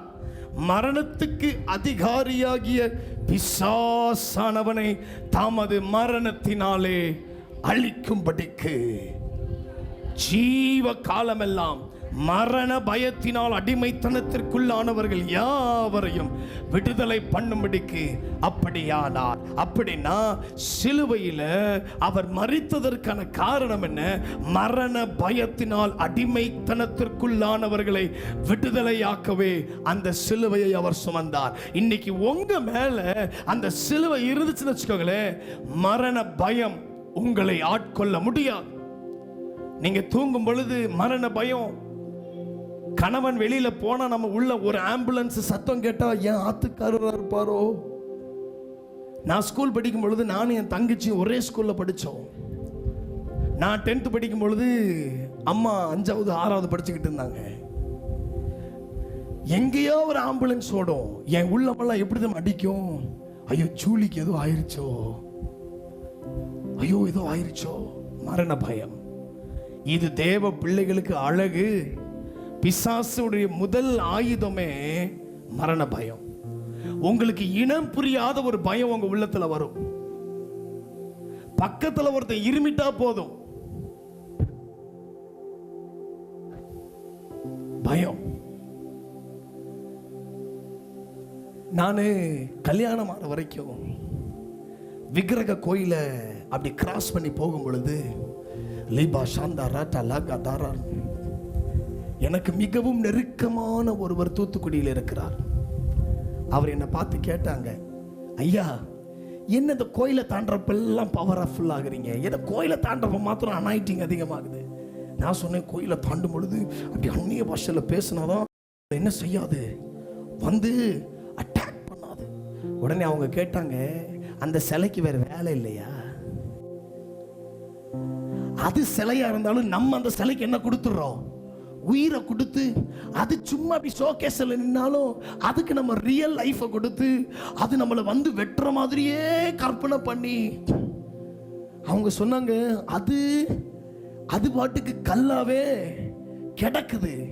உங்க அந்நிய பாஷைக்கு என்ன அர்த்தம்னா ஒரு பயம். எங்க அது உண்மையிலேயே உள்ள இருந்து எந்திரிச்சு வந்து கருவூலத்துல இருந்து எந்திரிச்சு நம்மளுடைய கருவை கலைக்கிற மாதிரியே நினைக்கிறது. என்னமோ அது கருவூலத்துல இருந்து எந்திரிச்சு வந்து நம்ம கழுத்தை பிடிச்சு அந்த படத்தை எல்லாம் பார்த்து பார்த்து கெட்டு போய் கிடக்குறீங்க. ஒரு இடத்துல பார்த்தா ஒரு மண்டை மட்டும் கையில தனியா இருக்கும். எத்தனை பேர் பார்த்துருக்கிறீங்க? இன்னொரு இடத்துல பார்த்தா ஒரு தலை காலுக்கு கீழே இருக்கும். அது அப்படியே தான் கடைசி வரைக்கும் இருக்கும், நீங்க அதுக்கு உயிர் கொடுக்காத வரைக்கும். அப்போதான் நான் புரிஞ்சுக்கிட்டேன், அது கடைசியில் அது ஒரு பயம், என்ன அறியாத ஒரு பயம். எங்க போனாலும் எப்போ எதையாச்சும் பார்த்தாலும் உள்ளுக்குள்ள ஒரு பயம். கர்த்தர் என் கண்களை திறந்தார், என் கண்களை திறந்தார். அது பயம் இல்லை, என் இயேசு எழுதி வைத்திருக்கிறார். நீங்க எதுக்கும் பயப்படாதீங்க. நரகத்தில் தள்ள வல்லவராகிய இயேசுவுக்கு பயப்படுங்க. உங்களை பிசாசு நரகத்தில் தள்ள மாட்டான். நீங்க நினைக்காதீங்க என்ன பிசாசு தான் நரகத்துக்கு இழுத்துட்டு போவான். யார் சொன்னா? அவனுக்கு தொடுவதற்கு அதிகாரம் இல்லை. வேதம் தெளிவாக எழுதிருக்கு, உங்களை நரகத்தில் தள்ளுறதுக்கு ஒரே ஒருத்தருக்கு மாத்திரம்தான் பவர். யார் தெரியுமா? நீங்க பாடுறீங்கல்ல, உம்மை அப்பான்னு கூப்பிடத்தான் ஆசை, இவரு தான் தள்ளுவாரு. உம்மை அப்பான்னு கூப்பிடவா. நியாய தீர்ப்பு நாள் இப்படி பாடி பாருங்க, பலார்னு இருக்குவாரு. என்ன பன்னாட்டு இதெல்லாம் பண்ணிட்டு உம்மை அப்பான்னு கூப்பிடத்தான் ஆசை, நடக்காது. எங்க தள்ளிடுவாரு? கந்தகமும் அக்கினியும் அவியாத நெருப்பும் சாகாத புழுக்களும் இருக்கிற அந்த பாதாளத்துல, அந்த ஆழமான நரகத்துல, இரண்டாம் மரணமாகிய அந்த நரகத்துல உங்களை தள்ளுவதற்கு அவருக்கு தாங்க அதிகாரம் இருக்கு. உங்கள் கண்கள் திறக்கப்படட்டும். எப்பயுமே அப்பா அப்பாவா இருக்க மாட்டாரு. எக்கால சத்தம் கேட்கப்பட்டுச்சு, அப்பாவின் வஸ்திரத்தை உரிந்து நியாயாதிபதி நீதிபதியின் வஸ்திரத்தை தரித்துக் கொள்வார். அப்போ போயிட்டு நீங்க டேடி மம்மி அப்படின்னீங்கன்னா அவர் கதவை அடைச்சிட்டு சொல்லுவாரு, காலம் முடிஞ்சு போச்சு. 10 கன்னிகைகள் 5 பேர் உள்ள போயிட்டு 5 பேர் வெளியில் நின்று தட்டுறாங்க, அப்பா ப்ளீஸ், நேரம் முடிஞ்சிருச்சு, இனி காலம் செல்லாது.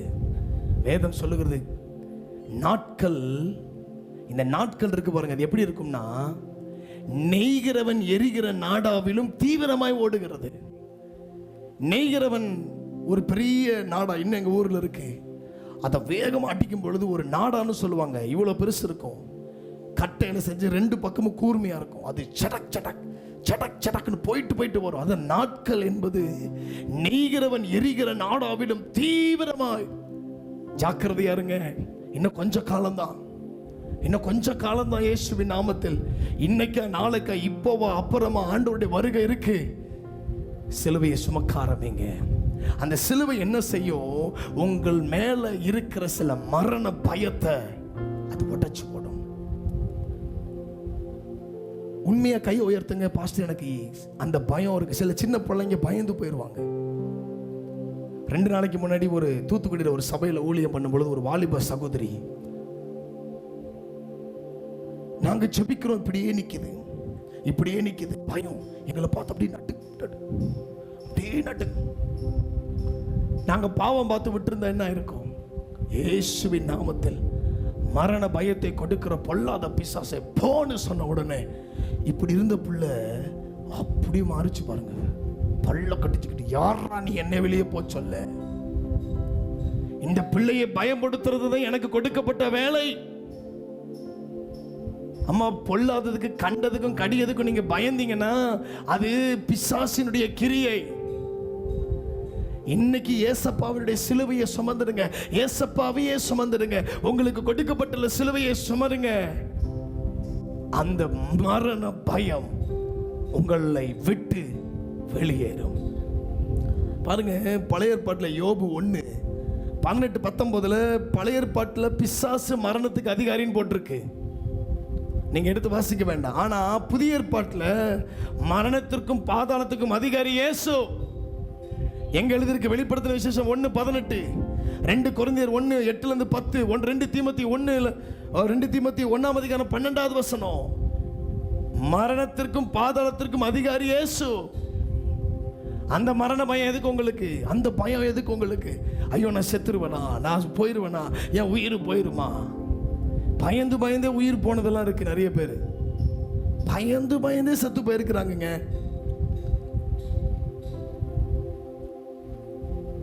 ஒரு வாலிபன் இருந்தான், மாடியில் டீ குடிச்சுக்கிட்டு இருந்தான்.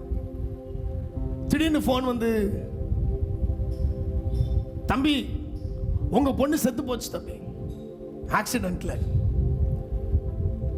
இத கேட்ட உடனே ஏதோ ஒரு கிரி, ஏதோ ஒரு ஆவி அவனுக்குள்ள, ஐயோ என் பொண்ணு செத்து போயிட்டாளா அப்படின்னு பயந்து, இனி நான் எதுக்கு உயிரோட இருக்கணும்னு சொல்லி மாடியில இருந்து குதிக்க ஆரம்பிச்சிட்டான். 10 மாடி கட்டிடத்துல இருந்து தற்கொலை பண்ண. 10வது மாடியில இருந்து 8வது மாடிக்கு வந்ததுக்கு அப்புறம் தான் அவனுக்கு தோணுது, ஆமா எனக்கு தான் கல்யாணமே ஆகலையே. 8வது மாடியில இருந்து 5வது மாடிக்கு வரும்பொழுதுதான், அட கடவுளே, கல்யாணம் ஆனதானே எனக்கு பிள்ளையே பிறக்கும். 1வது மாடிக்கு வந்ததுக்கு அப்புறம் என்ன செய்ய முடியும்? பேராசூட் அறுந்துச்சு, பொத்துடு விழுந்து பட்டுன்னு போயிட்டாப்ல. ஒரு கற்பனை கதை. சிலருக்கு வர்ற பயம், சிலருக்கு ஏற்படுகிற பயம், சம்பந்தமே இல்லாத ஒரு பயம் தவறான முடிவுகளை எடுக்க வைக்குது. அம்மா, நீ வாலிப வயசுல காலேஜ்ல யாரோ ஒருத்தனை விரும்பி இருப்ப, அதுக்குன்ட்டு ஐயோ என் மானம் போயிருமோ, ஞாபகமானப்பட்டுருவனோ அப்படின்னு எதுக்குமா தப்பான முடிவு எடுக்க நினைக்கிற? நீ எக்ஸாம்ல ஃபெயில் ஆற, ஓகே, அது ஒரு சிலுவைன்னு நினைச்சுக்க. இந்த வருஷம் இல்லாட்டி என்ன, அடுத்த வருஷம் எழுதி போ, ஆண்டவர்ட்ட ஜெபம் பண்ணு, உண்மையா படி. உடனே ஒரு பயம், என் வாழ்க்கை போச்சு, நான் அவமானப்பட்டுட்டேன், உடனே மரண பயம். அவங்க எடுக்கிற முடிவு என்ன? தற்கொலை. ஆவியில உணர்ற இயேசுவின் நாமத்தில் இங்க இருக்கிற சிலருக்கு அடிக்கடி அந்த எண்ணம், தற்கொலை எண்ணம். நான் எதுக்கு உயிரோட இருக்கணும், நான் எதுக்கு உயிரோட வாழணும்? சில பேர் கணவனுக்கு மனைவிக்கு சண்டை வந்தா மனைவி சொல்ற முதல் வார்த்தை என்ன தெரியுமா? உங்களோட வாழ்றதுக்கு நான் என்ன பண்ணிடலாம், செத்து போனா. சில மனைவி சொல்லுவாங்க, நான் செத்தாதான் உனக்கு என் அருமை தெரியும். கணவன் சொல்லுவாங்க, நான் செத்து போனா தாண்டி நீ சந்தோஷமா இருப்ப. அப்படி சொல்லிக்கிளி போடாதீங்க, ட்ரை பண்ணிட போறாங்க. நான் உயிரோடு இருந்தா தானே இவ்வளவு பிரச்சனை. மரணமும் ஜீவனும் நாவின் அதிகாரத்தில் இருக்க. பிசாசு பார்த்துட்டு இருப்ப, நீங்க என்ன பேசுறீங்க, நீங்க என்ன பேசுறீங்க? எனக்கு தெரிஞ்ச ஒரு சின்ன பையன் இருக்கான், 4 வயசாச்சு. அப்ப அவனுக்கு எப்படி கத்துக்கிட்டான்னு தெரியல. அவங்க அப்பா அவனை அடிச்சு கண்டிச்ச உடனே சொல்றான், போங்க டாடி நான் போய் சாகுறேன். 4 வயசு பையன். எப்படிங்க 4 வயசு பையனுக்கு இந்த வார்த்தை? 6வது படிக்கிற பொண்ணு, ஒரு பாஸ்டருடைய பொண்ணு சேட்டை பண்ண சொல்லி உங்க அப்பா என்ன சொன்னார் தெரியுமா? வீட்டை விட்டு வெளியே போ. அந்த பொண்ணு என்னதமா சொல்லிட்டு போச்சு, நான் வெளியே போறேன், ஆனா உயிரோட திரும்பி வர மாட்டேன். 6வது படிக்கிற பிள்ளை வாயிலிருந்து வர வார்த்தை. ஹைதராபாத்ல எங்களுடைய எங்க வீட்டுடைய மூத்த மருமகன் பாஸ்டர் ஜான் வெஸ்லி, அவங்களுக்கு தெரிஞ்ச ஒரு சகோதரி அப்படிதான் ஏதோ ஒன்று காதில் வந்து சொல்லிட்டே இருந்துச்சா, மேலே போ மேலே போ மேலே போன்னு. அவங்க மொட்டை மாடிக்கு போயிட்டாங்க. வீட்டு பெரிய வீடு வேறு. மொட்டை மாடியில இருந்து இப்படி கீழே பார்த்தாங்களா, கீழே ஒருத்தர் நின்று, வாமா வந்துடு, இங்கே வா, இங்கே தான் எல்லா சந்தோஷமும் இருக்கும். ஆனால் படியில் வராத, லிஃப்டில் வராத, அப்படி அங்கேருந்து ஸ்ட்ரைட்டாக குதிச்சிரு, உனக்கு எல்லா சந்தோஷமும் கிடைக்கும். 4ஆம் அதிகாரத்தில் பிசாசு இயேசுவிட்ட போய் உயரத்துக்கு கொண்டு போய், இங்கிருந்து நீ தாழ குதியும். இயேசுவுக்கே அந்த டெஸ்ட்டை வைக்கிறான். அப்போ உங்களுக்கு சர்வசாதாரணம் எந்த பிரச்சனைனாலும் உங்க உள்ளத்துல வருது, நான் செத்தா என்ன? நீங்க சொல்லிக்கிட்டே இருந்தீங்க, ஒரு நாள் அதை ட்ரை பண்ணு. உங்களை அறியாமல் அது ஒரு ஆவி. திருப்பி சொல்றேன், தற்கொலை செய்வது ஒரு பிசாசின் கிரியை. உங்க உள்ளத்துல நான் சாகணும், நான் செத்துருவேன், நான் சாகணும், நான் செத்துருவேன், இயேசுவின் நாம எல்லாம் கண்களை மூடுங்க பார்க்கல, கண்ணை மூடுங்க. யாரையும் பார்க்க மாட்டாங்க. யாரெல்லாம் அப்படி எண்ணம் தோணுதோ, யாருக்கெல்லாம் அந்த எண்ணம் வந்துச்சோ, யாரெல்லாம் அப்படி யோசிச்சிங்களோ, யாரெல்லாம் அப்படி பேசுனீங்களோ, யாருடைய சொந்தக்காரங்களை அப்படி பேசுனாங்களோ, இப்பவே உங்க மேல அந்த கையை வைங்க. அவங்கள நோக்கி அந்த கையை நீட்டுங்க. சொல்லுங்க, இயேசுவின் உயிர் தெழுந்த வல்லமையை கொண்டு நான் சொல்லுகிறேன், இயேசுவின் நாமத்தில் நான் சொல்லுகிறேன், எல்லா தற்கொலை எண்ணத்தை தூண்டுகிற பொல்லாத பிசாசின் கிரியைகள் இப்பொழுது இயேசுவின் நாமத்தில் நிர்மூலமாவதாக. Get out of this people in Jesus name. We cast you out by the blood of Jesus Christ. இயேசுவின் இரத்தத்தினால, இயேசுவின் உயிர்த்தெழுந்த வல்லமையினால சொல்றோம், எல்லா தற்கொலை தூண்டுகிற பொல்லாத ஆவியே போ வெளியே.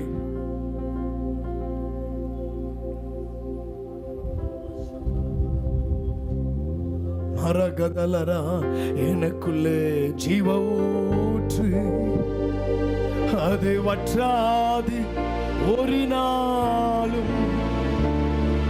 எனக்குள்ளே ஜீவ ஊற்று, அது வற்றாது. நாலாவது கலாத்தியர் 3வது அதிகாரம் 13-14 வசனங்களை வாசித்து பாருங்கள். வேதம் சொல்லுகிறது, மரத்திலே தூக்கப்பட்ட எவனும் சபிக்கப்பட்டவன் என்று எழுதியிருக்கிறபடி கிறிஸ்து நமக்காக சாபமாக்கி நியாய பிரமாணத்தின் சாபத்திற்கு நம்மை நீங்களாக்கி மீட்டுக் கொண்டார். ஆபிரகாமுக்கு உண்டான ஆசீர்வாதம் கிறிஸ்து இயேசுவினால் புறஜாதிகளுக்கு வரும்படியாகவும் ஆவியை குறித்து சொல்லப்பட்ட வாக்குத்தத்தத்தை நாம் விசுவாசத்தினாலே பெறும்படியாகவும் இப்படி ஆயிற்று. நாலாவது, உங்க மேல இருக்கிற சிலுவை சாபத்தை நீக்கி ஆசீர்வாதத்தை கொண்டு வரும். அது மாத்திரம் இல்ல, நான் ஏற்கனவே சொன்னேன் பாத்தீங்களா, ஆவியை குறித்து சொல்லப்பட்ட வாக்குத்தத்தத்தை நாம் விசுவாசத்தினாலே பெரும்படிக்கு இப்படி ஆயிற்று. நீங்க அந்த சிலுவையை சுமக்க சுமக்க சுமக்க தேவனுடைய அபிஷேகமும் அவருடைய ஆவியானவரை குறித்து சொல்லப்பட்ட வாக்குத்தத்தம் என்ன தெரியுமா? யோவேல்ல சொன்னாங்க, கடைசி நாட்களில் நான் மாம்சமான யாவர் மேலும் என் ஆவியை ஊற்றுவேன், அப்பொழுது சிறுவர்கள், வாலிபர்கள், வயோதிபர்கள், முதியவர்கள் தீர்க்க தரிசனங்களை சொல்லி சொப்பனங்களை காண்பார்கள். அதுக்கு என்ன அர்த்தம்னா, அவன் உலகத்தவே கலக்க போறான்னு அர்த்தம். கேரளால 18 வயசுல ஒருத்தர் இருக்கிறாரு. அந்த சின்ன பையன் ஒரு தீர்க்கதரிசி. அவர் பேசுற தீர்க்க தரிசனத்தெல்லாம் பார்த்து ஆச்சரியமா இருக்கு. இன்னைக்கு உங்க வீட்டுல இருக்கிற 4 வயசு பிள்ளை, 5 வயசு பிள்ளை தீர்க்க தரிசனம் சொல்லுச்சுன்னா எப்படி இருக்கும்? ஏன் இன்னும் நடக்கல? ஏன் இன்னும் உங்க வீட்டுல இருக்கிற பிள்ளைகள் ஏன் இன்னும் தீர்க்க தரிசிகளா மாறல? உங்க வீட்டுல இருக்கிற பிள்ளைகள் ஏன் இன்னும் சொப்பனக்காரர்களா மாறல? உங்க பையன், வாலிப பையன், உங்க பொண்ணு, வாலிப பொண்ணு, ஏன் இந்த வாலிப பிள்ளைங்க இன்னும் அந்த அனாயிட்டிங்குள்ள, இன்னும் அந்த அடுத்த லெவலுக்குள்ள ஏங்க இன்னும் சபை போகல?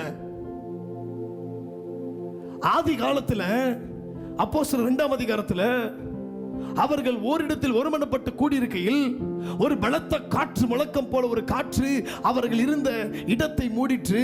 ஒரு அக்கினி நெருப்பு அவர்கள் மேல வந்து இறங்குச்சா. ஒவ்வொருவரும் பல பாஷைகளை பேசி தீர்க்க தரிசனம் சொல்ல ஆரம்பித்தார்கள். ஏன் நம்ம சபையில நடக்க மாட்டேங்குது? கேட்டு பாருங்க. ஏன் இன்னும் சபை அடுத்த கட்டத்துக்கு போகல? இன்னும் அதே புளிச்ச மாவு, அதே அரைச்ச மாவு, இன்னும் அதே பழைய காரியம். இன்னைக்கு சபையின் நிலைமை மாறட்டும். நீங்க மாறினாதான் சபை மாறும். இன்னமும் சில சபைகளை நான் பார்த்திருக்கிறேன். ஆராதனை நடக்கும் பொழுது ஒரு சகோதரி தீர்க்க தரிசனம் சொல்லுவாங்க, எல்லாரும் அமைதியா கேட்க ஆரம்பிப்பாங்க. இன்னைக்கு நம்ம சபையில ஒருத்தர் யாராச்சும் அப்படி எந்திரிச்சு கத்துனா நேர அசிஸ்டன்ட் பாஸ்டர் போய், வாயை மூடுமா, லைவ்ல போய்கிட்டு இருக்குல்ல. அந்த காலத்துல அப்படி இருந்துச்சா? அந்த காலத்துல அப்படி பிரசங்கம் பண்ணும் பொழுது தீர்க்க தரிசன ஆவி இறங்கும். சவுல் ஒரு சாதாரண மனுஷன், அனுபவம் இல்லாத மனுஷன் மேல எந்த ஆவி வந்து இறங்குச்சு? தீர்க்க தரிசன ஆவி வந்த உடனே சவுல் தீர்க்க தரிசனம் சொல்ல ஆரம்பிக்கிறான். சகோதரர்கள், அப்ப இவன் ஈசா, யாருடைய குமாரன் சவுல்? இவனுடைய குமாரன் அல்லவா? இவன் சவுல் அல்லவா? சவுலா இப்படி தீர்க்க தரிசனம் சொல்லுவது? இன்னைக்கு ஏன் உங்களுக்குள்ள இந்த ஆவி வர மாட்டேங்குது? ஏன் நீங்க அப்படி இருக்க மாட்டேங்கிறீங்க? சபை உண்மையிலே சொல்றீங்க, அதிருப்தி அதிருப்தி. இன்னைக்கு சபையில எத்தனை அற்புத அடையாளங்கள் நடக்கணும் ஐயா. அந்த காலத்துல எல்லாம் எழுப்புதல் வந்துச்சு. 1905 ஆண்டு இங்கிலாந்து தேசத்துல அசுசு என்ற தெருவில் எழுப்புதல் வந்த உடனே, அக்கினியில நிரம்பின உடனே இரவும் பகலும் கிட்டத்தட்ட 3 மாதங்கள் ஜனங்கள் சபைக்குள்ளேயே இருந்தாங்களாம். அந்த அனுபவம் இல்லையே, நான் வாஞ்சிக்கிறேன். இந்த ஊழியக்காரன், என் ஆண்டவராகிய இயேசு கிறிஸ்துவின் பிள்ளையாகிய இந்த எல்வின் சாலமன் ஆகிய எனக்கு இருக்கிற ஒரே ஒரு வாஞ்சை என்ன தெரியுமா? என் சபையில அப்படிப்பட்ட ஒரு எழுப்புதலின் காற்று வீசணும். 24 ஹவர்ஸும் அப்படியே தேவ பிரசனம் உள்ள. கால் இல்லாம வர்றவன் டோருக்குள்ள கால் வச்ச உடனே கண்களுக்கு முன்பாக அப்படியே கால் வளர்ந்துச்சுன்னு வச்சுக்கோங்களேன். நீங்க போய் சுவிசேஷம் சொல்லணும்னு அவசியமே இல்லை. சுவிசேஷத்தை பிரசங்கிக்கணும். அதுதான் முதல் லெவல் ஆஃப் காஸ்பல். இரண்டாவது லெவல் ஆஃப் காஸ்பல் என்ன? இயேசு சகல பிசாசுகளையும் துரத்துகிறவராயும் பாவங்களை வியாதிகளை சுகமாக்குகிறாகவும் சுற்றி திரிந்தார். ஃபர்ஸ்ட் இயேசு அவரை குறித்து சொல்லாரு, அவரை பிதாவை குறித்து பேசின உடனே அவர் சும்மா ரிட்டர்ன் வரல. அங்க ஒரு அற்புதத்தை செஞ்சுட்டு தான், ஒரு அதிசயத்தை ரெஜிஸ்டர் பண்ணிட்டு தான் வெளியில வருவாரு. பல ஜனங்களுக்கு முன்னாடி சுவிசேஷத்தை பிரசங்கிச்சுட்டு 5 அப்போ 2 மீனை பல ஆயிரமா ஒரு பெரிய அற்புதத்தை பண்ணிட்டு அங்க ஒரு ரெஜிஸ்டர் முத்திரை போட்டாச்சு. இயேசு வந்தா அங்க அற்புதம் நிச்சயம் நடக்கும். இயேசு நடந்து போறாரு, திரளான கூட்டங்கள் அவரை சூழ்ந்திருக்கின்றன. போற வழியில மிராக்கிள்ஸ் ரெஜிஸ்டர் பண்றாரு. எனக்கு இந்த வார்த்தை வருது, உங்க லைஃப்ல you should register some miracles. You should carry some registered miracles. உங்க வாழ்க்கையில் அற்புதம் நடந்துச்சுன்னு நீங்க சுமந்துட்டு போகணும். இன்னைக்கு ஆண்டவர் அப்படிதான் அந்த சபையை மாற்ற விரும்புகிறார், உங்களை மாற்ற விரும்புகிறார். சபை அடுத்த கட்டத்துக்கு நீங்க வெவ்வேறு சபையிலிருந்து வந்திருக்கலாம், ஆனா ஒன்றை கவனித்துக் கொள்ளுங்கள், கடைசி வரைக்கும் இப்படியே பிறரோடு கையடித்து உடன்பட்டு பிறருடைய பிரச்சனையிலேயே மூக்க நுழைச்சு அடுத்தவனை குறித்து பேசி அடுத்த ஊழியக்காரனை குறை சொல்லி வாழ்க்கையை ஓட்டணும்னு நினைச்சீங்க. கடைசி வரைக்கும் நீங்க அப்படிதான் இருப்பீங்க. ஆனா எந்த சபை அபிஷேகத்துல எந்த மனுஷன் ஆவி குறித்து வெளிப்படுத்தப்பட்ட வாக்கு தத்தத்தை பெறணும்னு சொல்லி சிலுவையை சுமக்கிறானோ அவன் அப்படியே உயர்ந்துட்டே போயிடுவான். இன்னைக்கு இயேசு உங்களை பார்க்கிறார். உண்மையா கை தூக்குங்க. எத்தனை பேருக்கு அப்படிப்பட்ட எழுப்புதல் எங்க தூத்துக்குடியில் வரணும்னு நினைக்கிறீங்க? இது என்னது? காங்கிரஸுக்கு ஓட்டு கேட்குறீங்க? எல்லா கையை உயர்த்தி காமிங்க. ஆண்டவரை தான் பார்ப்பாரு. நீங்க எவ்வளவு கையை உயர்த்துறீங்களோ அவ்வளவு ஆண்டவரு என்னிடத்துல ஒண்ணு இல்லை, நீங்க அதை செஞ்சிருங்கன்னு சொல்றீங்க. என் தூத்துக்குடியில இப்படி ஒரு எழுப்புதல் உண்டாகணும், என் தூத்துக்குடியில இப்படி ஒரு அற்புதம் நடக்கணும், என் சபையில பிசாசுகள் ஓடணும், என் சபையில செத்தவன் உயிரோடு எழுமணும், என் சபையில முடவ நடக்கணும், என் சபையில குருட்டு கண்டு திறக்கணும், என் மூலமாய் கர்த்தரை செய்யணும் என்று சொல்லுகிறவர்கள் மேல இப்பொழுது அபிஷேகத்தை கர்த்தர் ஊற்றுவீராக.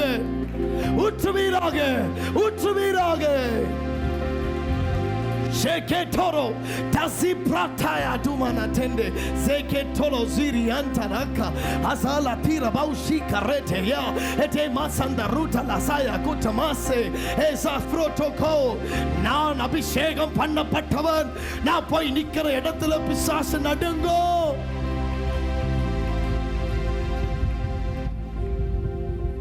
சிலுவையை சுமந்தால் ஆவியை குறித்த வெளிப்பாடு. சிலுவையை சுமந்தால் சாபத்தை ஆசீர்வாதமாய் மாற்றுவார். எங்க பாட்டி எங்க பெரியப்பாவை பார்த்து மண் எடுத்து நீ எல்லாம் நல்லாவே இருக்க மாட்டேன்னு சொன்னாங்க. எங்க பாட்டி இறந்துட்டாங்க. எங்க பெரியப்பா இன்ன வரைக்கும் அவர் படுற கஷ்டத்தை பார்த்து நாங்கள் அழுகிறோம். இயேசுவை ஏற்றுக்கொண்டார், ரட்சிக்கப்பட்டார், ஆனால் அந்த தரித்திரம் விட்டு போகலை. ஏன்னா பாட்டி விட்ட சாபம் அவங்க திரும்பி வாங்கலை. இவங்க ரட்சிக்கப்பட்டாலும் அந்த வெளிப்பாடு இல்லாமல் வேற ஒரு டாக்டரினுக்குள்ள போயிட்டு இருக்கிறாங்க. வேற ஒரு ஸ்தாபனம், அது வித்தியாசமான ஸ்தாபனம். அந்த ஸ்தாபனத்தில் பரிசுத்த ஆவியானவருக்கு இடமே இல்லை. அந்த ஸ்தாபனத்தில் there is no Holy Spirit. அந்த ஸ்தாபனத்தில் அபிஷேகம் இல்லை. அந்த ஸ்தாபனத்தில் அந்நிய பாஷை இல்லை. அந்த ஸ்தாபனத்தில் வல்லமை இல்லை. அதனால அவருக்கு இன்னும் சாபம் நீங்க இல்லை, இன்னும் சாபம் உடையல. நாங்க எவ்வளவோ சொல்றோம், அவருக்கு அது புரியல.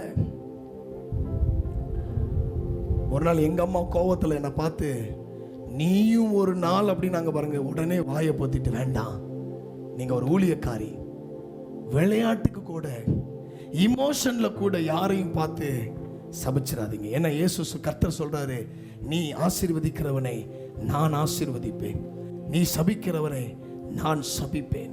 உங்க வாயில அந்த பவர் இருக்கு. யாரையும் பார்த்து சுலபமா நீ எல்லாம் நல்லா இருப்பியாடா.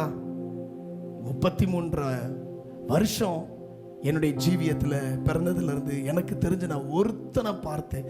என்னெல்லாம் நான் ஸ்கூல்ல படிக்கும் பொழுது என் மேல காரி துப்பி இருக்கிறாங்க. என்னுடைய பட்டக்ஸ் மாத்திரம் கிட்டத்தட்ட 100கணக்கான முறை பஞ்சர் ஆயிருக்கு. ஸ்கூல்ல என்னை அவ்வளோ பேர் விரோதிச்சாங்க. நான் உட்காரும் பொழுது காம்பஸை வச்சிருவாங்க. எனக்கு தெரியும், என் ஆண்டவர் சாட்சி, எத்தனை முறை தெரியுமா பஞ்சர் ஆயிருக்கு. பஞ்சர் ஓட்ட கூட வக்கில்லை எனக்கு. வேதனை அழுது என் ஸ்கூல் பேண்ட்ல ரத்தக்கரையா இருக்கும் பின்னாடி. அதுக்கடுத்து நான் ஸ்கூலுக்கு போகும் பொழுது என்னுடைய பேண்ட்டுக்கு உள்ள, என்னுடைய அண்டர்வியர்ஸ்க்கு உள்ள அப்படியே துணியை மடிச்சு வச்சுட்டு போவேன்.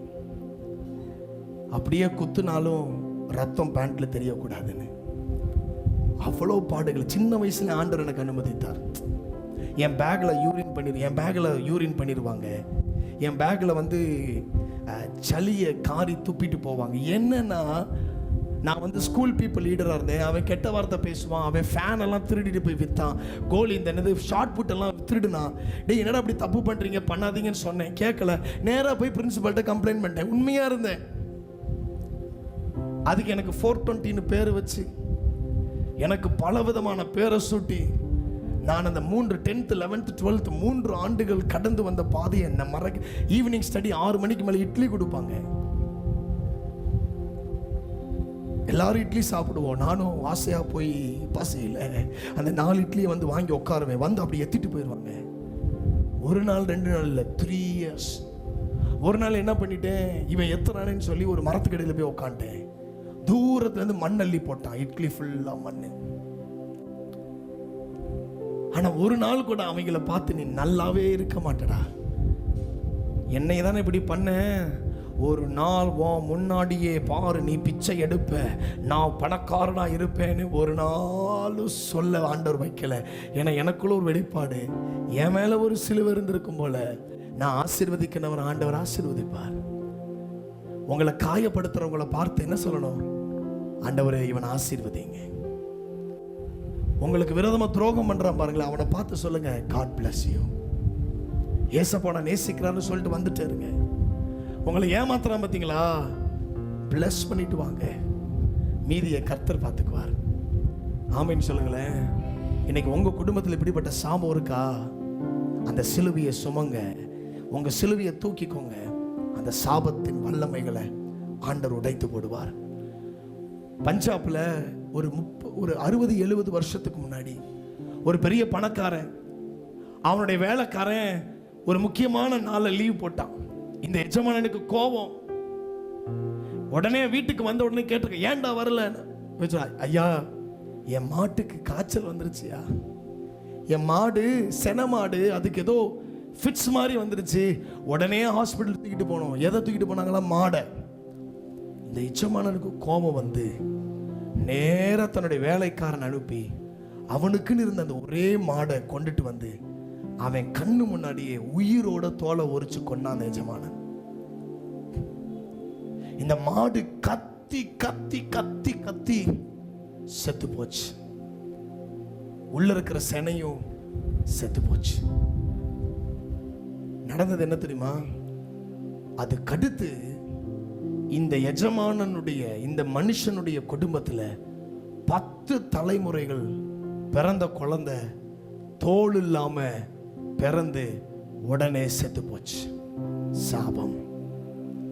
வேதம் போட்டிருக்கு, சிலருடைய சாபம் தலைமுறை தலைமுறைக்கும் துரத்திட்டு வரும். நீங்க நினைக்கிறீங்க இது முன்னோர்களுடைய ஜீன், இது முன்னோர்களுடைய காரியம். இல்ல, இன்னைக்கு இயேசுவின் நாமத்துல நான் சொல்றேன், நீங்க விசுவாசிக்கிறீங்களா? நீங்க சொல்றீங்களே இது என் முன்னோர்கள் வழியா வந்தது. என்ன முன்னோர்கள் வழியா வந்துச்சு? சிலுவை இருந்துச்சுன்னு வச்சுக்கோங்களேன். சிலுவை இருந்துச்சுன்னா என் பாட்டிக்கு சுகர், என் பூட்டனுக்கு சுகர், எங்க கொள்ளு பாட்டிக்கு சுகர், அதனால எனக்கும் அப்படி சொல்லாதீங்க. என் பாட்டிக்கு கொழுப்பு, எனக்கும் கொழுப்புன்னு சொல்லுங்க. இல்ல, யார் சொன்னா? அவங்க ரட்சிக்கப்படாத ஆளுக்கு வந்துச்சுன்னா உங்களுக்கு வரணுமா? அப்படியே வந்தாலும் சிலுவையின் வல்லமை அதை முறித்து போடும், அதை முறித்து போடும். கண்ணை மூடுங்க, கண்ணை மூடுங்க. ஆவில நிரம்பி செபிக்க போறோம், ஆவில நிரம்பி செபிக்க போறோம். இன்னைக்கு சில முன்னோர்கள் பாரம்பரியமா சில சாபம் பின்தொடர்ந்து வருது, சில கிரியைகள் உங்க குடும்பத்தை பின்தொடர்ந்து வருது, சில வியாதி, சில பிரச்சனை, சில அலர்ஜி, சில பலவீனம் குடும்பமா தலைமுறை தலைமுறையா தொடர்ந்து வந்ததா, பின் தொடர்ந்து வருகிறதா, பின் தொடர்ந்து உங்களை காயப்படுத்துகிறதா? இன்றைக்கு இயேசுவின் உயிர்த்தெழுந்த வல்லமை, இயேசுவின் உயிர்த்தெழுந்த வல்லமை, இயேசுவின் உயிர்த்தெழுந்த வல்லமை, இயேசுவின் உயிர்த்தெழுந்த வல்லமை, இயேசுவின் உயிர்த்தெழுந்த வல்லமை, அவருடைய சிலுவையின் வல்லமை எல்லா சாபத்தின் கட்டிகளை இப்பொழுதே நசரனாகிய இயேசுவின் வல்லமை உடைத்து போடுகிறது, உடைத்து போடுகிறது, உடைத்து போடுகிறது. எல்லா வியாதி இயேசுவின் நாமத்தில் get out of their body. இன்றைக்கே உனக்கு கடைசி நாள். This time is your last time. This second is your last second. இந்த நிமிடம் கடைசி நிமிடம். எல்லா சாபமே இயேசுவின் நாமத்தில் வெளியேறு. Out in the name of Jesus. இந்த டயாபெட்டிஸ் எல்லாம் கை தூக்குங்க பார்க்கலாம். டயாபெட்டிஸ், சுகர் இருக்கு, சும்மா கை தூக்குங்க. யாருக்குமே இல்லையா? சரி, நீங்க தூக்காட்டியும் பரவாயில்ல. Very good. இயேசுவின் நாமத்தில் கர்த்தருடைய வல்லமை உங்களை சுகப்படுத்துவதாக. சில குழந்தைங்க ஒரு வித்தியாசமா பிறந்துகிட்டே வரும். கேட்டா சாபம், கேட்டா முன்னோர்களுடைய காரியம். இல்ல, அதை கர்த்தர் உடைக்கிறார். எத்தனை பேர் விசுவாசிக்கிறீங்க கர்த்தர் உடைச்சிட்டாருன்னு? எத்தனை பேர் விசுவாசிக்கிறீங்க இயேசு உடைக்கிறாரு? இயேசு உடைக்கிறார். அக்கா, உங்க குடும்பத்துல, உங்க 2 பேர் குடும்பத்துல பரம்பரையா வர்ற சில கிரியைகளை இயேசு உடைக்கிறாரு. இயேசு உங்க குடும்பத்தை கட்டி எழுப்ப போறாரு. நீங்க வந்திருக்கிறீங்க இன்னைக்கு இயேசுவை நம்பி வந்தீங்க பாருங்க. உங்க குடும்பத்துல சில வியாதி பின்தொடர்ந்து வருது, சில பிரச்சனை பின்தொடர்ந்து வந்திருக்கலாம். அதை இயேசு இன்னைக்கு உடைக்கிறாரு. இயேசு உங்களை உடைக்க. உங்க கற்பத்தை தொடுவதற்கு பிசாசுக்கு அதிகாரம் இல்லை. சிலருடைய கற்பத்தை பிசாசு தொட்டு சிலருடைய வாழ்க்கையை பிசாசு தொடுவான். இனி அதிகாரம் இல்லை. ஏன்னா உங்க தோல்ல இயேசுவின் சிலுவை இருக்கிறது. ஆமென் சொல்லுங்க பார்க்கலாம். யோவான் 3:14-15 யோவான் 3வது அதிகாரம் 15-16 வாசிங்க பார்க்கலாம்.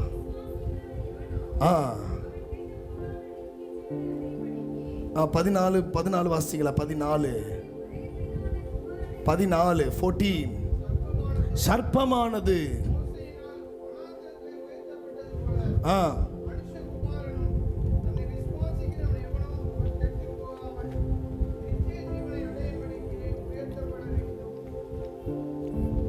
ஐந்தாவது சிலுவையின் வல்லமை என்ன அப்படின்னா, விஷத்தன்மையை முறித்து உங்களை பிழைக்க வைக்கும்.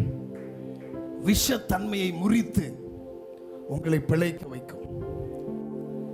எத்தனையோ தடவை நான் நட்டுவாக்காளி பூரா கடி வாங்கி கர்த்தர் காத்தார். பவுல் சொல்றான், நான் சிலுவையை அனுதினமும் சுமக்கிறேன். சிலுவையை பற்றி அல்லாமல் வேறொன்றையும் பற்றி நீங்கள் அறிந்து கொள்ள நான் விரும்பேன். இப்படி அந்த சிலுவையை குறித்தே பேசினதுனால தான் மெலித்தா தீவில் அனலை உண்டாக்குன உடனே அனல் ஏறி ஒரு விரியன் பாம்பு குட்டி தன்னுடைய விரலை கடிச்சோம், அவன் அதை தீயில ஒரு பூச்சியை உதறி போட்ட மாதிரி உதறி போட்டான். ஏன்னா அவனுக்குள்ள இருந்த வெளிப்பாடு, அவனுக்குள்ள இருந்த வல்லமை அவனை சேதப்படுத்தல. இங்க இஸ்ரவேல் ஜனங்களுக்கு பயங்கரமான சாபம், பயங்கரமான வியாதி, பயங்கரமான ஒரு பிளேக், என்ன சொல்லுவாங்க அதுக்கு, கொள்ளை நோய். ஆண்டவர் சொல்றாரு, ஒரு கம்பத்தை எடுத்து அதுல வெண்கல சர்ப்பத்தை உண்டாக்கி தொங்க வை, அதை பார்க்கிறவன் எல்லாருக்கும் விஷம் கடிச்சால் என்ன ஆயிரும், பொழைச்சுக்குவான. புதிய ஏற்பாட்டில் ஆண்டு எழுதி வச்சிருக்கிறாரு, சர்ப்பமானது மோசையினால் வனாந்தரத்தில் உயர்த்தப்பட்டது போல தன்னை விசுவாசிக்கிறவன் எவனோ, இயேசுவை விசுவாசிக்கிறவன் எவனோ அவன் கெட்டு போகாமல் நித்திய ஜீவனை அடையும்படிக்கு இயேசு உயர்த்தப்பட வேண்டும். எதுல? சிலுவையில். அப்ப ஆண்டவர் சிலுவையில சுமந்தாரு, சிலுவையில மரித்தாரு. அந்த சிலுவை என்ன செய்யும்னா உங்க வாழ்க்கையில கிரியை செய்கிற சில விஷ தன்மைகள். நான் என்னன்னு சொல்றேன், விஷம் கடிச்சா கொஞ்சம் கொஞ்சமா என்ன செய்யும், ஏறும். சில நேரத்தில் பிசாசு சில விதைகளை விதைப்பான், அது உடனே 30, 60, 100 பலன் தராது. ஆண்டவருடைய விதை மாத்திரம் தான் உடனே. ஆனா பிசாசு விதைக்கிற சில விதை கொஞ்சம் கொஞ்சமா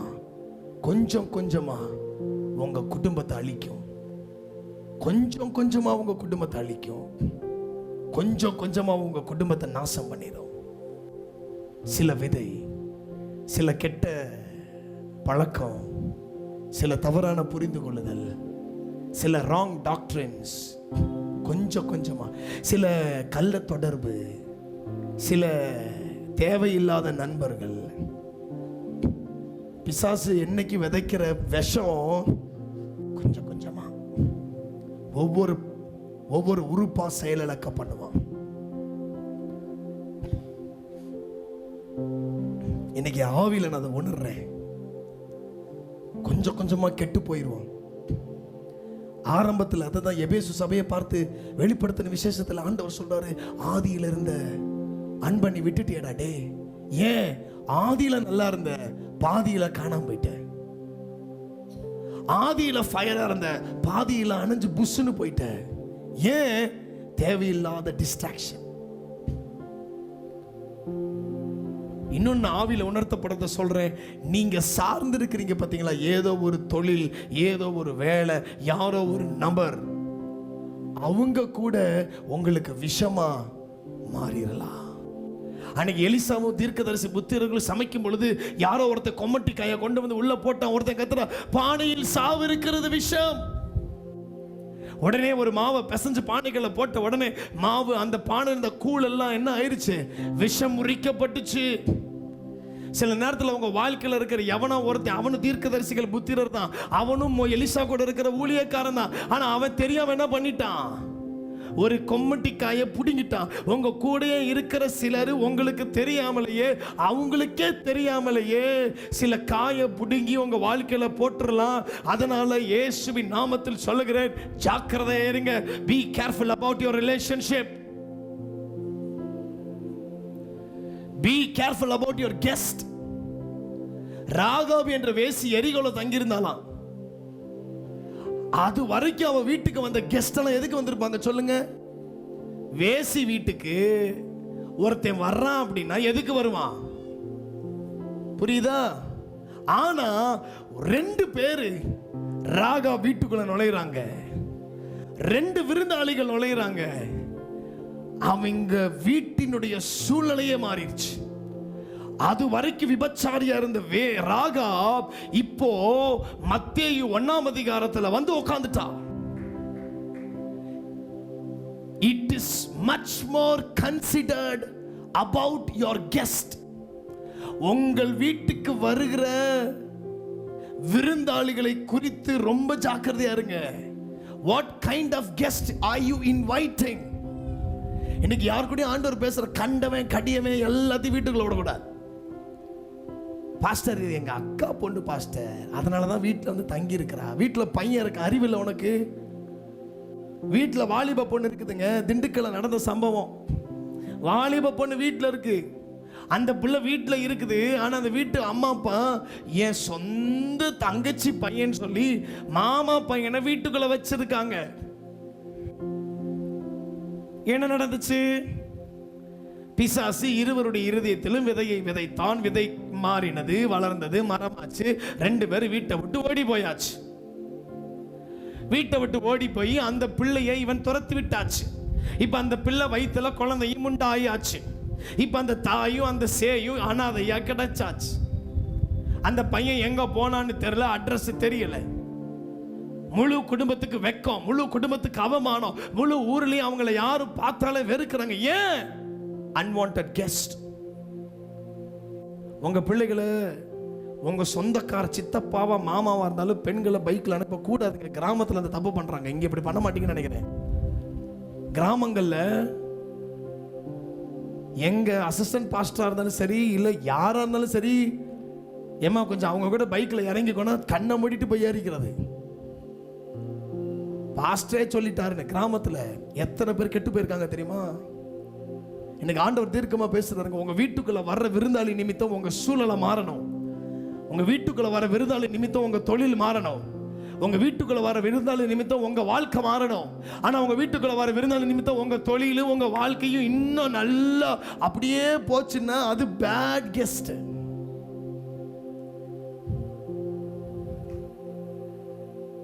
ஒரு ஊழியக்காரன்ட்ட இன்னொரு ஊழியக்காரருடைய பையன் ஃபோன் பண்ணி சொன்னானா, இந்த மாதிரி ஒரு இந்தியாவில் அனுமதிக்கப்படாத ஒரு சில பொருட்கள் வருது, அதை நீங்க எனக்கு இறக்குமதி செய்வதற்கு உதவி செய்வீங்களான்னு. இதை கேட்ட உடனே எவ்வளவு துக்கம். யாரு? ஊழியக்காரருடைய பையன் சொல்றாங்க இன்னொரு ஊழியக்காரன்ட்ட. இன்னொரு உண்மையான ஊழியக்காரன். அந்த ஊழியக்காரன் சொல்லிட்டான், இங்க பாரு, நீ செய்யறது தவறு. ஆனா பாருங்களேன், சில பேர் என்ன பண்ணுவாங்க, இப்படிப்பட்ட சில தப்புக்கு உடன்பட்டு, ஆஹா துட்டு வருதுடா, என்ன பண்ணிரலாம். உங்க ஊர்ல தானே 2-3 மாசத்துக்கு முன்னாடி 2-3 வாரத்துக்கு முன்னாடி யாரும் ஆட்டோல சிக்கினாங்களாமே, தெரியாத மாதிரி உட்கார்ந்துருக்கிறீங்க பாருங்க. நீங்க யாரோட உடன்படுறீங்க? யாரை கெஸ்டா வச்சிருக்கிறீங்க? யாரோட ரிலேஷன்ஷிப் வச்சிருக்கிறீங்க? இன்னைக்கு ஆண்டவர்கிட்ட ஒப்பு கொடுங்க, மனம் திரும்புங்க, சிலுவையை சுமக்க ஆரம்பிங்க. அப்படிப்பட்ட மனிதர்கள் உங்க வாழ்க்கையில் எதை போடுறாங்க? விஷம். சொல்லுங்க, விஷம். அப்படிப்பட்ட ஆட்கள் வேண்டாம். சிலுவையை சுமக்க ஆரம்பிங்க, அந்த விஷம் எல்லாம் முறிக்கப்படும்.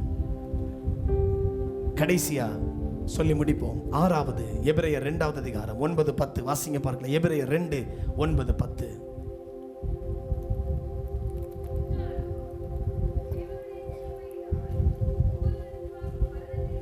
நானே வாசிக்கிறேன். என்றாலும் தேவனுடைய கிருபையினால் ஒவ்வொருவருக்காகவும் மரணத்தை ருசி பார்க்கும்படிக்கு தேவதூதரிலும் சற்று சிறியவராக்கப்பட்டிருந்த இயேசு மரணத்தை உத்தரித்தது நிமித்தம் மகிமையினாலும் கனத்தினாலும் முடிசூட்டப்பட்டதை காண்கிறோம். ஏனென்றால் தமக்காகவும் தம்மாலேயும் சகலத்தையும் உண்டாக்கினவர் அநேகம் பிள்ளைகளை மகிமையில் கொண்டு வந்து சேர்க்கையில் அவர்களுடைய ரட்சிப்பின் அதிபதியை உபத்திரவங்களினாலே பூரணப்படுத்துகிறது அவருக்கு ஏற்றதா இருந்தது. கடைசியாக உங்க மேல இருக்கிற சிலுவை என்ன செய்யும்னா, உங்களை மகிமையில சேர்க்கும். இதுதாங்க பிரதானமான சத்தியம். சிலுவை சாபத்தை முறைக்கும், சிலுவை பிசாசை துரத்தும், சிலுவை விஷத்தை முறிக்கும், சிலுவை உங்களை கனப்படுத்தும், சிலுவை உங்களுக்கு விரோதமாக இருந்த பிசாசின் கையெழுத்தை குலைக்கும். ஆனால் எல்லாவற்றிற்கும் மேலே அந்த சிலுவை தான் உங்களை மகிமையில் சேர்க்கும். எல்லாம் எழுந்து நிற்போமா? இன்ப இயேசு ராஜாவை நான் பார்த்தால் போதும், மகிமையில் அவரோடு நான் வாழ்ந்தால் போதும். இன்ப இயேசு ராஜாவை நான் பார்த்தால் போதும், மகிமையில் அவரோடு நான் வாழ்ந்தால் போதும். நித்தியமா மோட்ச வீட்டில் சென்றால் போதும், நித்தியமா மோட்ச வீட்டில் போதும். அல்லேலூயா. ஓ ஜீசஸ். இன்ப இயேசு ராஜாவை நான் பார்த்தால் போதும், மகிமையில் அவரோடு நான் ராஜாவை நான் பார்த்தால் போதும், அவரோடு நான்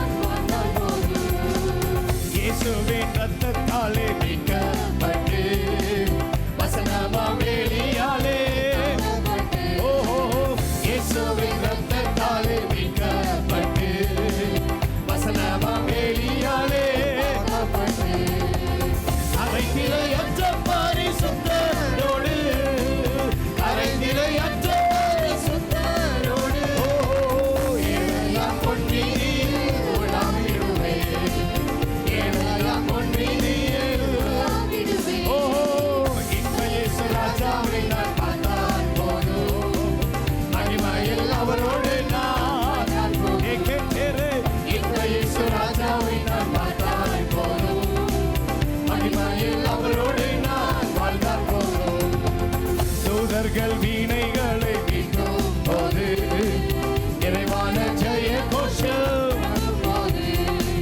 தூதர்கள் வீணைகளை மீட்டும் போது நிறைவான ஜெய கோஷம். அல்லேலூயா கீதம் பாடிக்கொண்டு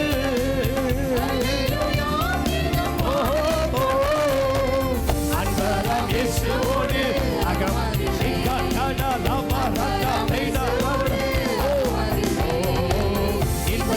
ராஜாவை நான் பார்த்தால் போதும்.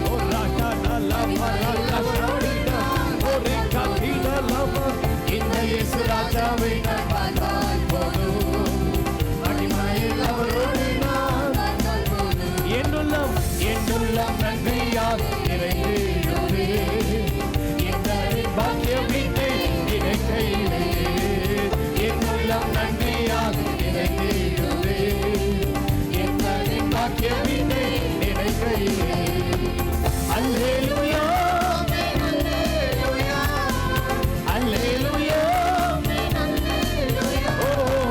வர்ணிக்க எந்த நாவு போதாதையா, வர்ணிக்க எந்த நாவு போதாதையா. இந்த இயேசு ராஜாவை நான் பார்த்தால் போதும். மகிமையில் அவரோடு நான் வாழ்ந்தால் போதும். இந்த இயேசு ராஜாவை நான் பார்த்தால் போதும். மகிமையில் வாழ்ந்தால் போதும். மார்க் 16:24, மத்தேயு 16:24, மார்க் 8:34 சொல்லுகிறது, அவர் சிலுவையை எடுத்து தன் சிலுவையை எடுத்து சுமந்தாரா. இன்னைக்கு நீங்களும் நானும் சுமக்க வேண்டிய சிலுவை இருக்குதுங்க. அதை நான் சொல்லாம இன்னைக்கு போயிட்டேன்னா உங்களுக்கு என்னன்னே புரியாது. அப்படி நின்று கொண்டு கவனிங்களேன். முதல்ல உறவுகளை வெறுப்பதாகிய சிலுவையை சுமக்கணும். லூக்கா 16:24-27 லைவ்ல வீடியோ போடுவாங்க, எழுதாதீங்க, அப்புறம் கேட்டுக்கோங்க. அதை உறவுகளை வெறுப்பதாகிய சிலுவை. சில நேரத்தில் உங்க உறவுகள் ஆண்டவர் வெறுக்க சொல்லுவாரு, அது ஒரு சிலுவை. ரெண்டாவது நிந்தனைகள் அவமானங்களை சுமப்பதாகிய சிலுவை. மார்க் 15:32, மத்தேயு 27:40-41, எபிரேயர் 12:2. சில நேரத்தில் நிந்தனைகளை அவமானங்களை சுமக்க சொல்லுவார் ஆண்டவர், அது சுமக்கணும், அது ஒரு சிலுவை. மூணாவது விசுவாச ஜீவியத்தை சுமப்பதாகிய சிலுவை. மார்க் 10:21-24, ரோமர் 1:17, அப்போஸ்தலர் நடவடிக்கைகள் 2:4, எபிரேயர் 10:36, கலாத்தியர் 3:11. விசுவாச ஜீவியத்தை நீங்க சுமக்க ஆண்டவர் சுமக்க வைப்பார். சில நேரத்தில் விசுவாசிக்கவே முடியாத சூழ்நிலையில் விசுவாசிக்கத்தான் செய்யணும்னு சொல்லுவாரு. இன்னும் ஒரு நாள் போனா கடன் வாங்கியே ஆவேன்ற சூழ்நிலையில் ஆண்டவர் சொல்லுவார், வாங்காத. Where is your faith? Where is your faith? அப்படிப்பட்ட சிலுவை. நாலாவது கீழ்ப்படிதல் சிலுவை. பிலிப்பியர் 2:அதிகாரத்தில் வாசிக்கிறோம், கீழ்ப்படிதல். அஞ்சாவது ஆசை இச்சைகளை அறையும் என்ற சிலுவை. சிலுவையில் அறையணும்னு ஆண்டவர் சொல்றாரு, ஆசை இச்சைகள் அறையணும். அப்படிப்பட்ட சிலுவையை சுமக்க வைப்பாரு. கலாத்தியர் 5:24. உங்களுக்கு ரொம்ப பிடிச்சது ஆண்டவர் கொடுன்னு சொல்லுவாரு. நேத்து கூட எனக்கு ஒரு பொருள் ரொம்ப பிரியம், ரொம்ப பிரியம். பல நாள் எதுடா பெஸ்ட்னு படி வாஞ்சியா இருப்பேன். நான் எங்கெல்லாம் போறேன்னு அங்கெல்லாம் ஆண்டவர் எனக்கு அதை கிஃப்ட் கொடுத்துருவாரு. ஆனா கிஃப்ட் கொடுத்து 2 நாள்ல அதை திருப்பி கொடுன்னு சொல்லிடுவாரு. நான் ரொம்ப வாஞ்சியா ஒரு நாள் எல்லாம் 40,000 20,000 ரூபாய்க்கெல்லாம் அந்த பொருள் என்கிட்ட வரும். 2 நாள் தான். சிலதெல்லாம் யூஸ் பண்ணிருக்கவே மாட்டேன். ஆண்டவர் சொல்றாரு, கொடு. நான் கொடுத்துருவேன். கர்த்தர் அதை திருப்பி கொடுத்துட்டு தான் இருக்கிறாரு. ஒரு வாரத்துக்கு முன்னாடி ஒரு பிரதர் சம்பந்தமே இல்லாம அந்த பொருளை கொண்டு வந்து கொடுத்தார். எனக்கு ரொம்ப சந்தோஷம். இதுவரைக்கும் நான் வாங்கினதுலயே அந்த இப்ப வாங்கினது வந்து ரொம்ப எனக்கு பிடிச்சிருந்துச்சு. முந்தானேத்து ஆண்டவர் சொன்னார், அதை கொடுத்துருப்பா. நான் வீட்டுல இருந்து எடுத்துட்டு வரும்போது டப்பாவெல்லாம் எடுத்துட்டு உள்ள இருக்கிற பொருளை மட்டும் தூக்கிட்டு வரலான்னு பார்த்தேன். எனக்கு உணர்த்தப்படுது, இல்லை இல்லை டப்பாவோட தூக்கிட்டு போனேன். அப்போதான் தெரிஞ்சது ஒரேடியாக தூக்குறதுக்கு பிளான் போட்டு தான் டப்பாவோட தூக்கிட்டு போனேன்னு சொன்னார். இப்படியெல்லாம் சில நேரத்தில் வாட்ச் டப்பாவோட கொண்டு போ, சென்ட் டப்பாவோட கொண்டு போ, வேற என்ன இருக்கு, ரிங்கு டப்பாவோட கொண்டு போ, இப்படி சொல்லிட்டாருனாலே புரிஞ்சுக்கணும், ரைட்டு நம்மளை விட்டு இது காலாவதி ஆக போகுது. நேற்று அதே மாதிரி கர்த்தர் கொடுன்னு அதை சந்தோஷமா கொடுத்தாச்சு.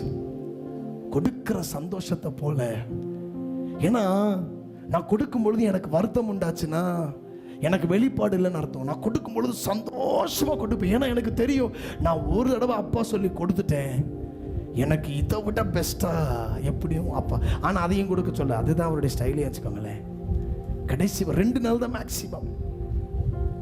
சில ஆசை இச்சைகளை சிலுவையில் அறையணும். 6வது ரோமர் 6:6 பழைய மனுஷனை சிலுவையில் அறையணும். பழைய சுபாவம். சிலர் மனம் மாறுவாங்க, ஆனால் என்ன மாறாது?